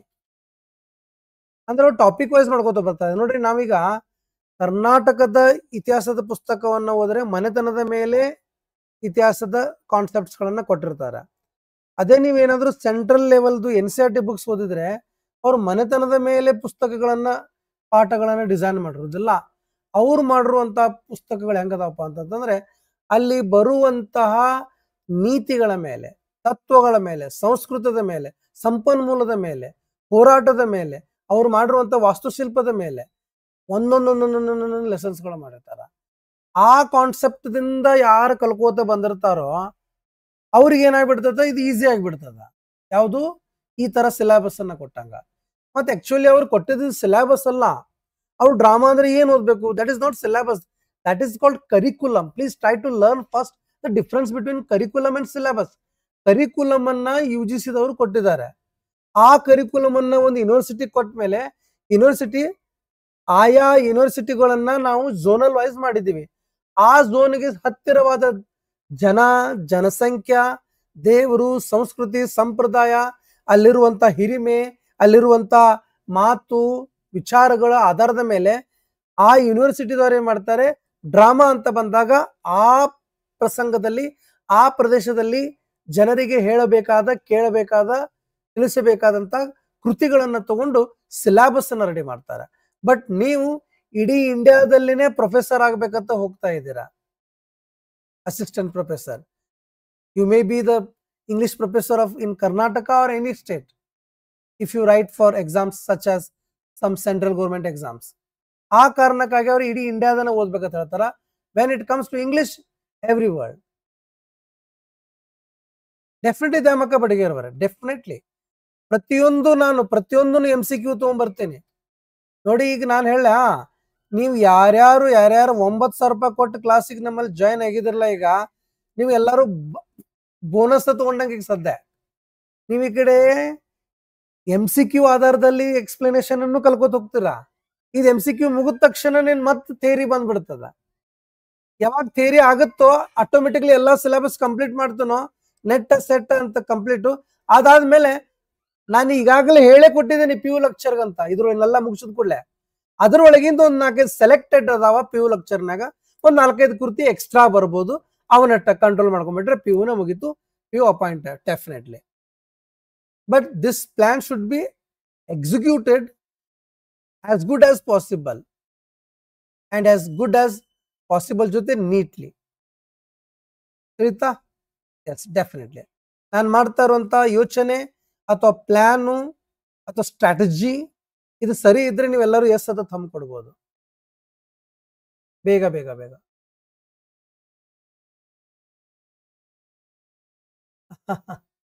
Thank you sir, thank you very much. Definitely definitely ಅರ್ಥ ಆಯ್ತಾ ರೀ? Yes. So when it comes to the 9th unit here, the topic is called structuralism. Mummy ನಂಗೆ ಸ್ವಲ್ಪ ನೀರು ತೊಗೊಂಬಲ್ಲ ಕುಡಿಯಾಕ. Structuralism, Saussure, Barthes, post-structuralism, Derrida, deconstruction, psychoanalysis, Freud and Lacan, Marx's theory. ನೋಡಿ ಇವೆಲ್ಲ ಥಿಯರಿಗಳು ಬರ್ತಾವ. Althusser, Eagleton, feminist theory, Gilbert and Guber and Showalter, post-colonial theory, Said, Spivak, Gayatri anta bandir nodri, Bhabha and reader response, Fischer, postmodernism, Lyotard or Baudrillard and eco-criticism, Glotfelty or Feldy, Buell, subaltern studies in Indian context. ಇವನ್ನೆಲ್ಲವನ್ನ ನಾವು ತಿಳ್ಕೊಳ್ಳೇಬೇಕಾಗತ್ತಾ, ನೆನಪಿರಲಿ. ಬನ್ನಿ ಇವುಗಳ ಮೇಲೆ ಒಂದೆರಡು ಕ್ವಶನ್ಸ್ಗಳನ್ನ ನೋಡೋಣ. ನಾನೀಗ ಸದ್ಯ ಎರಡೆರಡೆ ಯಾಕೆ ಕೇಳ್ತಾ ಇದ್ದೇನೆ ಅಂತಂದ್ರೆ, ಪ್ರತಿಯೊಂದು ಯೂನಿಟ್ ಮೇಲೆ ನಿಮಗೆ ಎಷ್ಟು ನಾಲೆಜ್ ಇದೆ ಅನ್ನೋದನ್ನ ಮನವರಿಕೆ ಮಾಡ್ತಾ ನೀವು ಏನ್ ಡಿಸಿಷನ್ ತಗೋಬೇಕಿನ್ನ ಅನ್ನೋದನ್ನ ನಾನು ನಿಮ್ಗೆ ಸಿಂಪ್ಲಿಫೈ ಮಾಡ್ಕೊಡಾಕತ್ತೇನೆ. ದ್ಯಾಟ್ಸ್ ಇಟ್, ಮತ್ತೇನಿಲ್ಲ. That is duty of every teacher. By this you can able to give motivation of your work or else demotivation of your work.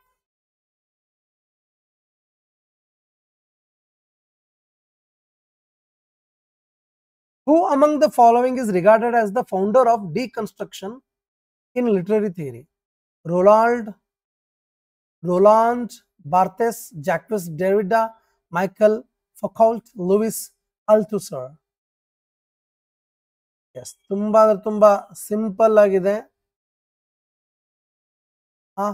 ಇದೀಗ ತಾನೇ ನಾವು ಇಲ್ಲಿ ನೋಡಿದ್ದೀವಿ. ಎಸ್, ಪೋಲ್ ಬರ್ತಾ ಇದೆ ನೋಡಿ. Yes, definitely some people are Murali excellent boy, excellent. ನಾವು Murali, are you happy or not? ಈಗ ಹ್ಯಾಪಿ ಇದೆ ತಾನೆ?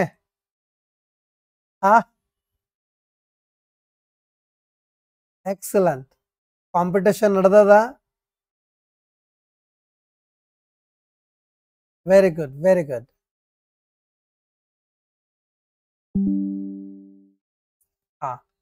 So we can go with the option B here. Jacques Derrida. So Derrida introduced deconstruction, challenging fixed meanings in text. Barthes, structuralism and death of the author. Foucault, power, discourse or knowledge, and Althusser, Marxist theory and ideology na nodkobodu. That's why B was the right answer. And the next question, dear, ಈ question ಸ್ವಲ್ಪ easy ಅದ ಅಂತ ಅನ್ಕೊಂಡಿದ್ದೀನಿ.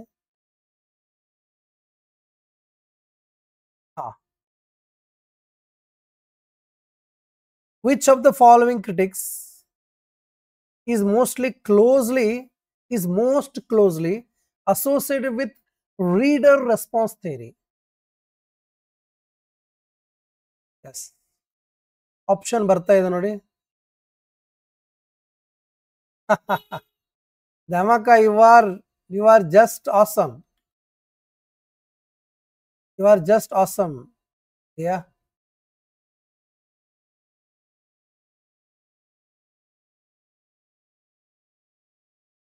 एकदम टक्कर ಕೊಡಾಕತ್ತೀರಿ ಧಮಕ,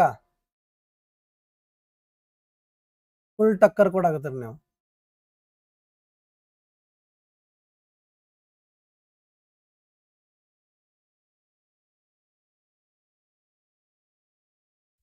Yes, so we can see here the right answer is option A, Stanley Fish. Stanley Fish. Stanley Fish emphasized that meaning is created by the reader's interpretative community. Terry Eagleton Marxist ಅಥವಾ Marxist criticism, Homi Bhabha post-colonial theory like hybrid and mimicry, and Edward Said Orientalism and post-colonial studies. ಸ್ವಲ್ಪ ನೆನಪಿಟ್ಕೊಂಡ್ಬಿಟ್ರೆ ಸಾಕು, ಅವರವರ ಕ್ರಿಟಿಸಿಸಮ್ಗಳನ್ನು ನೆನಪಿಟ್ಕೊಂಡ್ಬಿಟ್ರೆ ನಮ್ಗೆ ಭಾಳ easy ಆಗಿಬಿಡುತ್ತೆ identify ಮಾಡಿ. So ಬನ್ನಿ ಹಾಗಾದರೆ the last unit of the day which is essential for your PhD. ಯಾರೋ ಅಂತಿರ್ತಾರಲ್ಲ, ಸರ್ ನಾ PhD ಮಾಡಲು ನಡೆಯುತ್ತಾ ಅಂತ. ನೀ ನೆಟ್ ಮಾಡಬೇಕಂತಾರೆ. ನೆಟ್ ಮಾಡಿದ್ರೆ ಸಾಕು, PhD ಅವಶ್ಯಕತೆ ಇಲ್ಲ. ಯಾಕಂತಂದ್ರೆ ನೆಟ್ನಲ್ಲೂ ಕೂಡ ರಿಸರ್ಚ್ ಮೆಥಡ್ಸ್ಗಳು ಬರ್ತಾವ ಆ್ಯಂಡ್ ಮಟೀರಿಯಲ್ಸ್ಗಳು ಬರ್ತಾವ.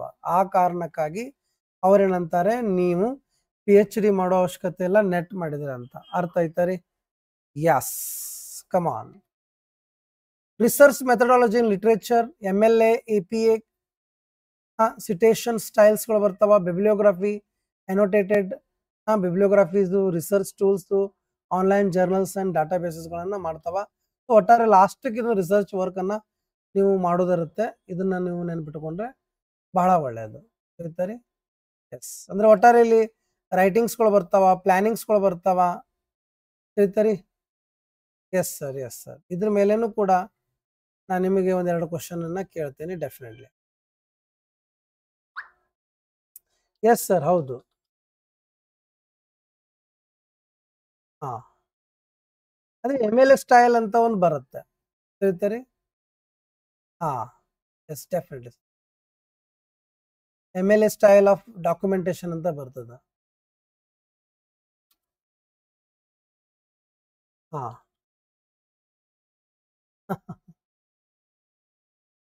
S, okay. ಇಲ್ಲಿ ನೋಡಿ, ಈ MLA ಅಂತ ಬಂದಾಗ ಮಾಡರ್ನ್ ಲ್ಯಾಂಗ್ವೇಜ್ ಅಂತ ಬರ್ತದೆ. Modern Language Association system. ತಿಳಿತಾರೆ? ಓಕೆ. ನೆಕ್ಸ್ಟ್ ರಿಸರ್ಚ್ ಮೆಥಡ್ ಬಂದಾಗ ನೇಚರ್ ಅಂಡ್ ಸ್ಕೋಪ್ ಬರ್ತದೆ, ರಿಸರ್ಚ್ ಡಿಸೈನ್ ಬರ್ತದ, ಹೈಪೋಥೆಸಿಸ್ ಫಾರ್ಮುಲೇಷನ್ ಬರ್ತದೆ, ಲಿವ್ ಆಫ್ ಲಿಟ್ರೇಚರ್ ಬರ್ತದ, primary versus secondary source, research tools, archives, database. ಒಟ್ಟಾರೆ ಪೇಪರ್ 1 ಅಲ್ಲೂ ಕೂಡ ಓದಿರ್ತೀವಿ ಇದನ್ನ, ಬಟ್ ಇಲ್ಲಿ ರಿಲೇಟೆಡ್ ಟು ಇಂಗ್ಲಿಷ್ ಓದ್ತಿರ್ತೀವಿ. ಆ್ಯಂಡ್ ಪ್ಲಾಗ್ಯಾರಿಸಮ್ ಬರ್ತದ, ಅಂದ್ರೆ ಕಾಪಿ ರೈಟ್ ಆಗಿರಬಾರ್ದು ಆ ಥರ. ರಿಪೇರಿಂಗ್ ಬಿಬ್ಲಿಯೋಗ್ರಫಿ, ಅನೋಟೇಷನ್, ರೈಟಿಂಗ್ ಅನ್ನ ಡಿಸ್ಇಂಟ್ರೆಸ್ಟೇಷನ್ ಅಂತ ಬರ್ತಾವ. ಹೇಳ್ತಾರೆ. ಒಟ್ಟಾರೆ ಇವೆಲ್ಲವೂ ನಾವು ತಿಳ್ಕೊಳ್ಳುವಂತಹ ವಿಚಾರಗಳು. ನಿಮಗೆಲ್ಲರ ಒಂದು ಕಡೆ ಹೆಲ್ಪ್ ಆಗೇ ಆಗತ್ತೆ. ಹೇಳ್ತಾರೆ. ಅದ್ರಗೋಸ್ಕರ ಅವ್ರು ನಿಮಗೆ ಏನು ಮಾಡಿದ್ದಾರೆ, ಈ ಥರ ಒಂದು ಪ್ರಶ್ನೆಯನ್ನು ಕೊಟ್ಟಿದ್ದಾರೆ. ಹೇಳ್ತಾರೆ ಎಸ್ ಎಸ್. ಈ ಟಾಪಿಕ್ ಮೇಲೆ ಕೆಲವು ಪ್ರೀವಿಯಸ್ ಇಯರ್ ಕ್ವಶನ್ಗಳನ್ನು ನಾನು ನಿಮ್ಮ ಮುಂದೆ ತರ್ತಾ ಇದ್ದೀನಿ. ಒಂದು 2 ಕ್ವಶನ್, ಜಸ್ಟ್ ಆ 2 ಕ್ವಶನ್ ನೀವು ನೋಡ್ಕೊಂಡ್ಬಿಟ್ರೆ ಸಾಕು ಗಾಯ್ಸ್. Yes yes yes. ಬನ್ನಿ.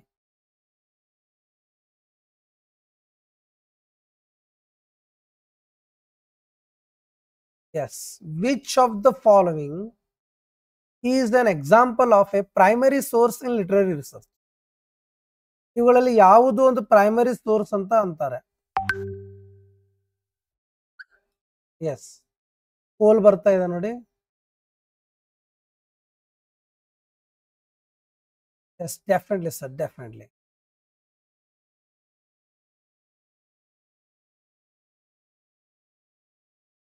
S, absolutely.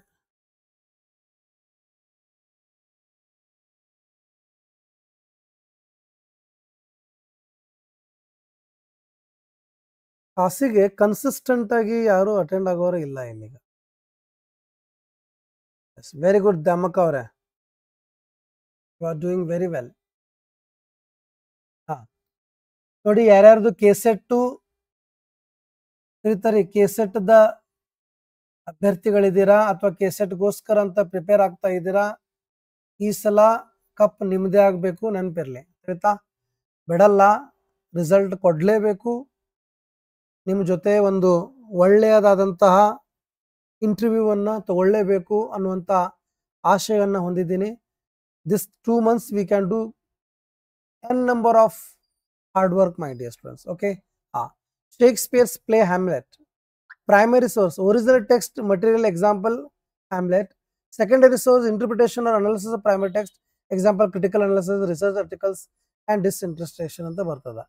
ಸೊ ಒಟ್ಟಾರೆ ನಾವಿಲ್ಲಿ ಶೇಕ್ಸ್ಪಿಯರ್ ಪ್ಲೇ ಏನದಲ್ಲ, Hamlet is the primary source in literary research.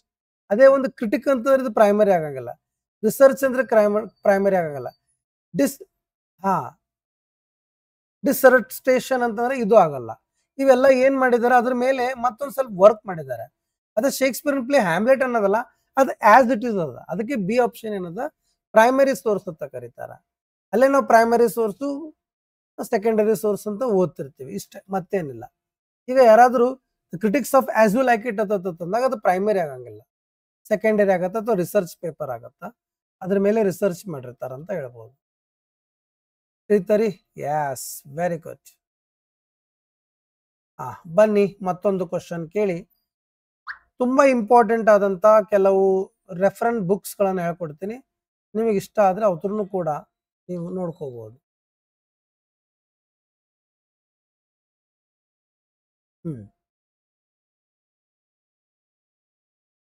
In MLA, Modern Language Association documentation style, which of the following is the correct in text citation for a book by a single author? Yes, ಯಾವ್ದಾಗುತ್ತೆ?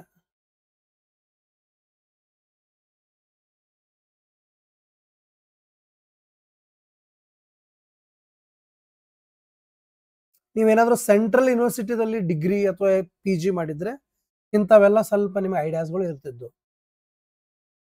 ಮತ್ತೆ ಇನ್ಯಾರು open ಯೂನಿವರ್ಸಿಟಿದಲ್ಲಿ ಮಾಡಿದಾರೆ ಅವ್ರ ಅಯೋಗತಿ. ನಾನು ಹೇಳ್ತಾ ಇರೋದು ಸತ್ಯ ಇತ್ತಂದ್ರೆ ನೀವು ಎಸ್ ಅಂತ ಟೈಪ್ ಮಾಡ್ಬೋದು. ಸಿಟೇಷನ್ ಅಂತಂದ್ರೆ ಬುಕ್ಗೆ ಯಾವ ರೀತಿಯಾಗಿ ಸಿಟೇಷನ್ ಕೊಡೋದು, ಅದಕ್ಕೆ ಒಂದು ಫಾರ್ಮುಲಾ ಇರುತ್ತೆ. ಅದು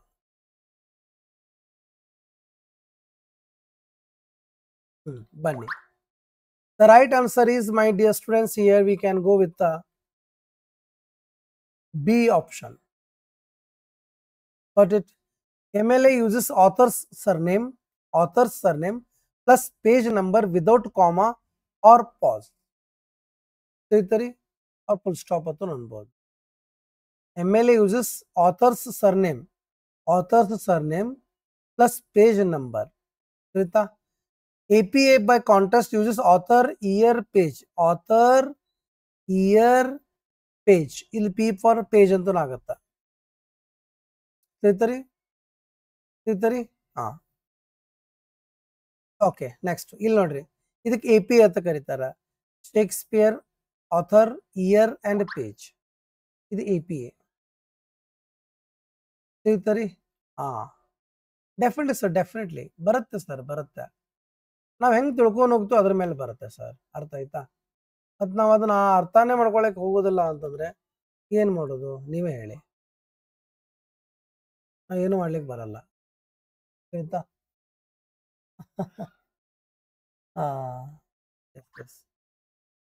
APA ಡಾಕ್ಯುಮೆಂಟೇಶನ್ ಮೀನ್ಸ್ ಅದು. Yes sir, yes sir.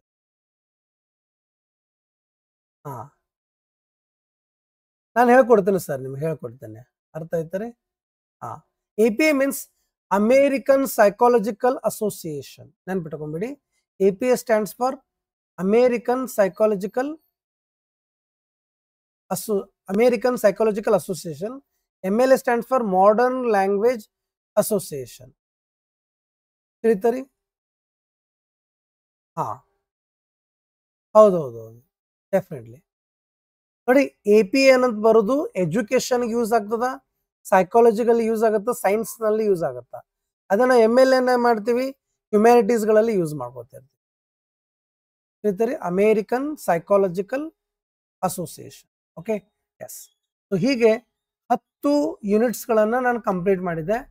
ಈಗ ಕೆಲವು ಇಂಪಾರ್ಟೆಂಟ್ ರೆಫರೆನ್ಸ್ ಬುಕ್ಸ್ ಗಳನ್ನ ನಾನು ನಿಮ್ಗೆ ಹೇಳ್ಕೊಡ್ಬೇಕಂತ ಇದ್ದೀನಿ. ಅದರಿಂದ ಏನಾಗುತ್ತೆ, ಒಂದು ಐಡಿಯಾ ಸಿಗುತ್ತೆ ನಿಮಗೆ, ನೀವು ಏನ್ ಮಾಡಬೇಕು, ಹೇಗೆ, ಏನು ಅಂತ ಹೇಳಿ.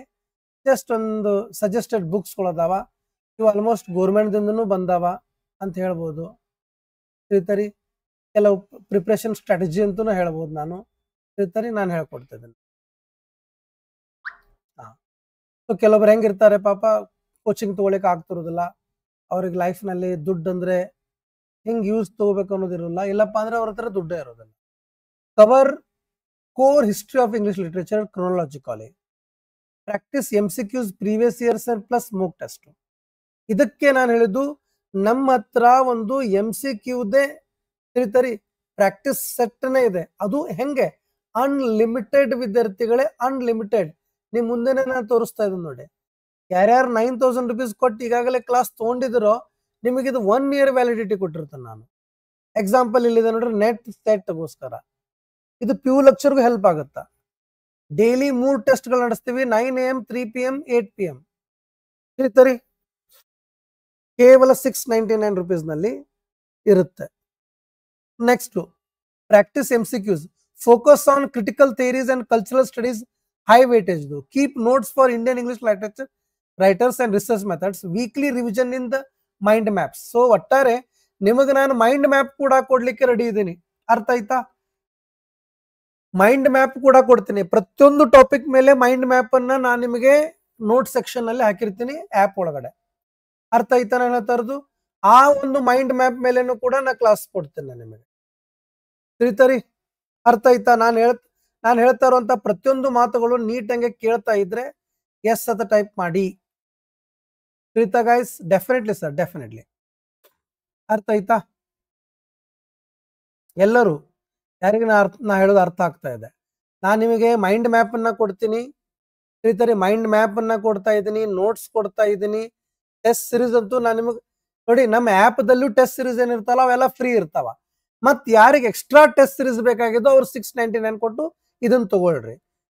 ತಿಳಿತಾ? ಇದನ್ನ ತಗೊಳ್ರಿ. ಇದನ್ನ ತಗೊಂಡ್ರೆ ಅಂದ್ರೆ ನಿಮ್ಗೆ ಏನಾಗ್ಬಿಡುತ್ತೆ, ಆಟೋಮೆಟಿಕ್ ಆಗಿ 9000 ಕೊಟ್ಟೇನು ಕ್ಲಾಸ್ ತಗೊಂಡಿರ್ತಾರಲ್ಲ ನಮ್ಮಲ್ಲಿ, ಅವ್ರಿಗೆ ನಾ ಇದನ್ನ 1 year ಕೊಟ್ಬಿಡ್ತೇನೆ. ಡೈಲಿ ಬರ್ತಿರ್ತದ. ಇಲ್ಲಿ ಒಂದು ಮೋಕ್ ಟೆಸ್ಟ್ ತಂದಿನಿ ನೋಡಿ ನಾನು. ಮೋಕ್ ಟೆಸ್ಟ್ ಪ್ರೀವಿಯಸ್ ಇಯರ್ಸ್ ಅವೆಲ್ಲ ಇದ್ರೊಳಗಡೆ ಆಡ್ ಆಗಿರ್ತದ 699 ಒಳಗಡೆ. ಅವನ್ನೆಲ್ಲದರೊಳಗಡೆ ನಾನು ಹಾಕಿರ್ತೇನೆ. Definitely sir, definitely. Okay, yes. Next and focus on ಇವೆಲ್ಲ ಆಯ್ತು. ವೀಕ್ಲಿ ರಿವಿಷನ್ಸ್ ಮೈಂಡ್ ಮ್ಯಾಪ್ ಆಯ್ತು. ನಾನು ನಿಮ್ಗೆ ಹೇಳಿದ್ದೀನಿ, ಅದ್ರ ಪ್ರಕಾರ ನಾವು ಮಾಡ್ತಾ ಹೋಗೋನು. ಟೆಸ್ಟ್ ಮಾತ್ರ ಒಟ್ಟ ಬಿಡಕ್ ಹೋಗ್ಬೇಡ್ರಿ. ಟೆಸ್ಟ್ ಮಾತ್ರ ಒಟ್ಟ ಬಿಡಕ್ ಹೋಗ್ಬೇಡ್ರಿ. ನೀವು ಟೆಸ್ಟ್ ಬಿಟ್ರಿ ಅದೇನು 500-600 ರೂಪಾಯಿದಾಗ ಟೈಮ್ ವೇಸ್ಟ್ ಮಾಡಕ ಅಂತ ನಿಮ್ಗೆ ಅನಿಸ್ಬೋದು. ಬಟ್ ಟೆಸ್ಟ್ ದಿಂದ ನಿಮ್ಗೆ ಸ್ಪೀಡ್ ಆಗ್ತದ. ಕ್ವಶನ್ ಅನ್ನ ಓದಿ ಗ್ರಾಸ್ ಮಾಡುವಂತ ಎಬಿಲಿಟಿ ಏನದಲ್ಲ ಎನ್ಹಾನ್ಸ್ ಆಗತ್ತ. ನೆನ್ಪಿಟ್ಕೊಳ್ಳಿ. ಅದ್ರಗೋಸ್ಕಂತಾನೆ 1 year ದಿಂದ ನಾನು ಪ್ರಾಜೆಕ್ಟ್ ಹಾಕೊಂಡು ಅದನ್ನ ಮಾಡಿದ್ದೀನಿ. ಇನ್ನು 3 ದಿನದಲ್ಲೇ ಅದು ಲಾಂಚ್ ಆಗ್ತಾ ಇದೆ. ಈಗ ಅಡ್ಮಿಷನ್ ಅಂತೂ ಅದನ್ನ ತಗೋತಾ ಇದೀವಿ. ಸೊ ಲಾಸ್ಟ್ ಸಜೆಸ್ಟೆಡ್ ಬುಕ್ಸ್ ಅನ್ನ ನಾನು ನಿಮ್ಮ ಮುಂದೆ ತಗೊಂಡ್ಬರ್ತಾ ಇದ್ದೀನಿ. ಇವು ಒಂದ್ ಸ್ವಲ್ಪ ನಮ್ಮ ವಿಚಾರ ಪ್ರಕಾರ ಅಂತ ಹೇಳ್ಬೋದು. So MH Abrams glossary of literary terms ತಗೋರಿ. ಹಡ್ಸನ್ ಅವ್ರದ್ದು ಒಂದು an outline history of English literature ತಗೋರಿ. David Daiches history of English literature ತಗೋರಿ. ಪೀಟರ್ ಬ್ಯಾರಿ ಬಿಗಿನಿಂಗ್ ಥಿಯರಿ ತಗೋರಿ. AJ ಕಾರ್ಟರ್ ಅವರ MH ಅಬ್ರಾಮ್ಸ್ ಲಿಟರರಿ ಕ್ರಿಟಿಸಮ್ ತಗೊಳ್ರಿ. Previous year KSET and NET papers ಗಳನ್ನ ನೀವು ಪ್ರಯತ್ನ ಪಡಿ. ಇಷ್ಟು ನಾನು ನಿಮ್ಗೆ ಹೇಳೋದು. ಸಜೆಷನ್ ಬುಕ್ಸ್ ಆಯ್ತು, ಪ್ರಿಪ್ರೇಷನ್ ಟಿಪ್ಸ್ ಆಯ್ತು, ಸಿಲೆಬಸ್ ಡಿಸ್ಕಷನ್ ಆಯ್ತು. ಕಂಪ್ಲೀಟ್ ಆಗಿ ನಾನು ನಿಮಗೆ ಹೇಳಿದ್ದೀನಿ ಓರಿಯೆಂಟೇಷನ್ ಈ 2 ಕ್ಲಾಸ್ದಲ್ಲಿ. 2 ಕ್ಲಾಸ್ಗಳನ್ನ ಮಿಸ್ ಮಾಡ್ಕೋಬೇಡಿ. 2 ಕ್ಲಾಸ್ಗಳನ್ನ ಮತ್ತೊಮ್ಮೆ ನೋಡ್ಕೊಳ್ಳಿ, ಅರ್ಥ ಆಗತ್ತಾ? ತಿಳಿತಾ?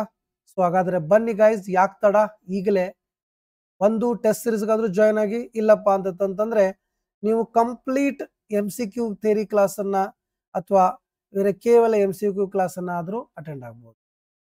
Thank you very much. Muralidhar ಅವರೇ, that's I know very well. ಅದಕ್ಕೆ ನೋಡಿ ನಾನು ಇಲ್ಲಿ ಕೊಟ್ಟಿದ್ದು 3 years ಅಂತ. ಅದಕ್ಕೆ ನಾನು ಇಲ್ಲಿ 3 years ವ್ಯಾಲಿಡಿಟಿ ಕೊಟ್ಟಿರೋದು. ತಿಳಿತರಿ? Yes. Thank you guys. I hope you all enjoyed. So KSET ಬರುವ ದಿನಗಳಲ್ಲಿ ಆಗಲೇಬೇಕು. Muralidhar, I am expecting good result from you. So ಬನ್ನಿ, ಇವತ್ತಿನ ಲೀಡರ್ ಬೋರ್ಡ್ ನಲ್ಲಿ ಯಾರ್ಯಾರು ಹೈಯೆಸ್ಟ್ ನಲ್ಲಿ ಇದ್ದಾರೆ ನೋಡೋಣ. ಸೊ ದ್ಯಾಮಕ್ಕ ಅವ್ರ ಫಸ್ಟ್ ಪ್ಲೇಸ್ ನಲ್ಲಿ ಇದ್ದಾರೆ. ನೆಕ್ಸ್ಟ್ ಸೈದಾ, ದೆನ್ ಸೌಮ್ಯ, ದೆನ್ ಅಶ್ವಿನಿ, ದೆನ್ ರೇಖಾ. ಅರ್ಥ ಆಯ್ತರಿ? ನನಗೆ ಈ ಸಲ ರಿಸಲ್ಟ್ ಬೇಕೇ ಬೇಕು ಪ್ರತಿಯೊಂದು ವಿದ್ಯಾರ್ಥಿಗಳಿಂದ. ಅರ್ಥ ಆಯ್ತಾನೆ? ಅಂತದ್ದು ಕೇಸೆಟ್ ಕ್ಲಿಯರ್ ಆಗಲೇಬೇಕು. ನೆನಪಿರ್ಲಿ, ನಾನು ನಿಮಗೆ ಏನು ಬೇಕು ನೀವು ನಂಗೆ ಟೆಕ್ಸ್ಟ್ ಮಾಡಿ, ವಾಟ್ಸಪ್ ಮಾಡಿ, ನಾನು ನಿಮ್ಗೆ ಹೆಲ್ಪ್ ಮಾಡಲಿಕ್ಕೆ ರೆಡಿ ಇದ್ದೇನೆ. Okay, so bye, take care my dear students. I hope you all enjoyed. Next class 9 ಗಂಟೆಗೆ ಇರುತ್ತೆ.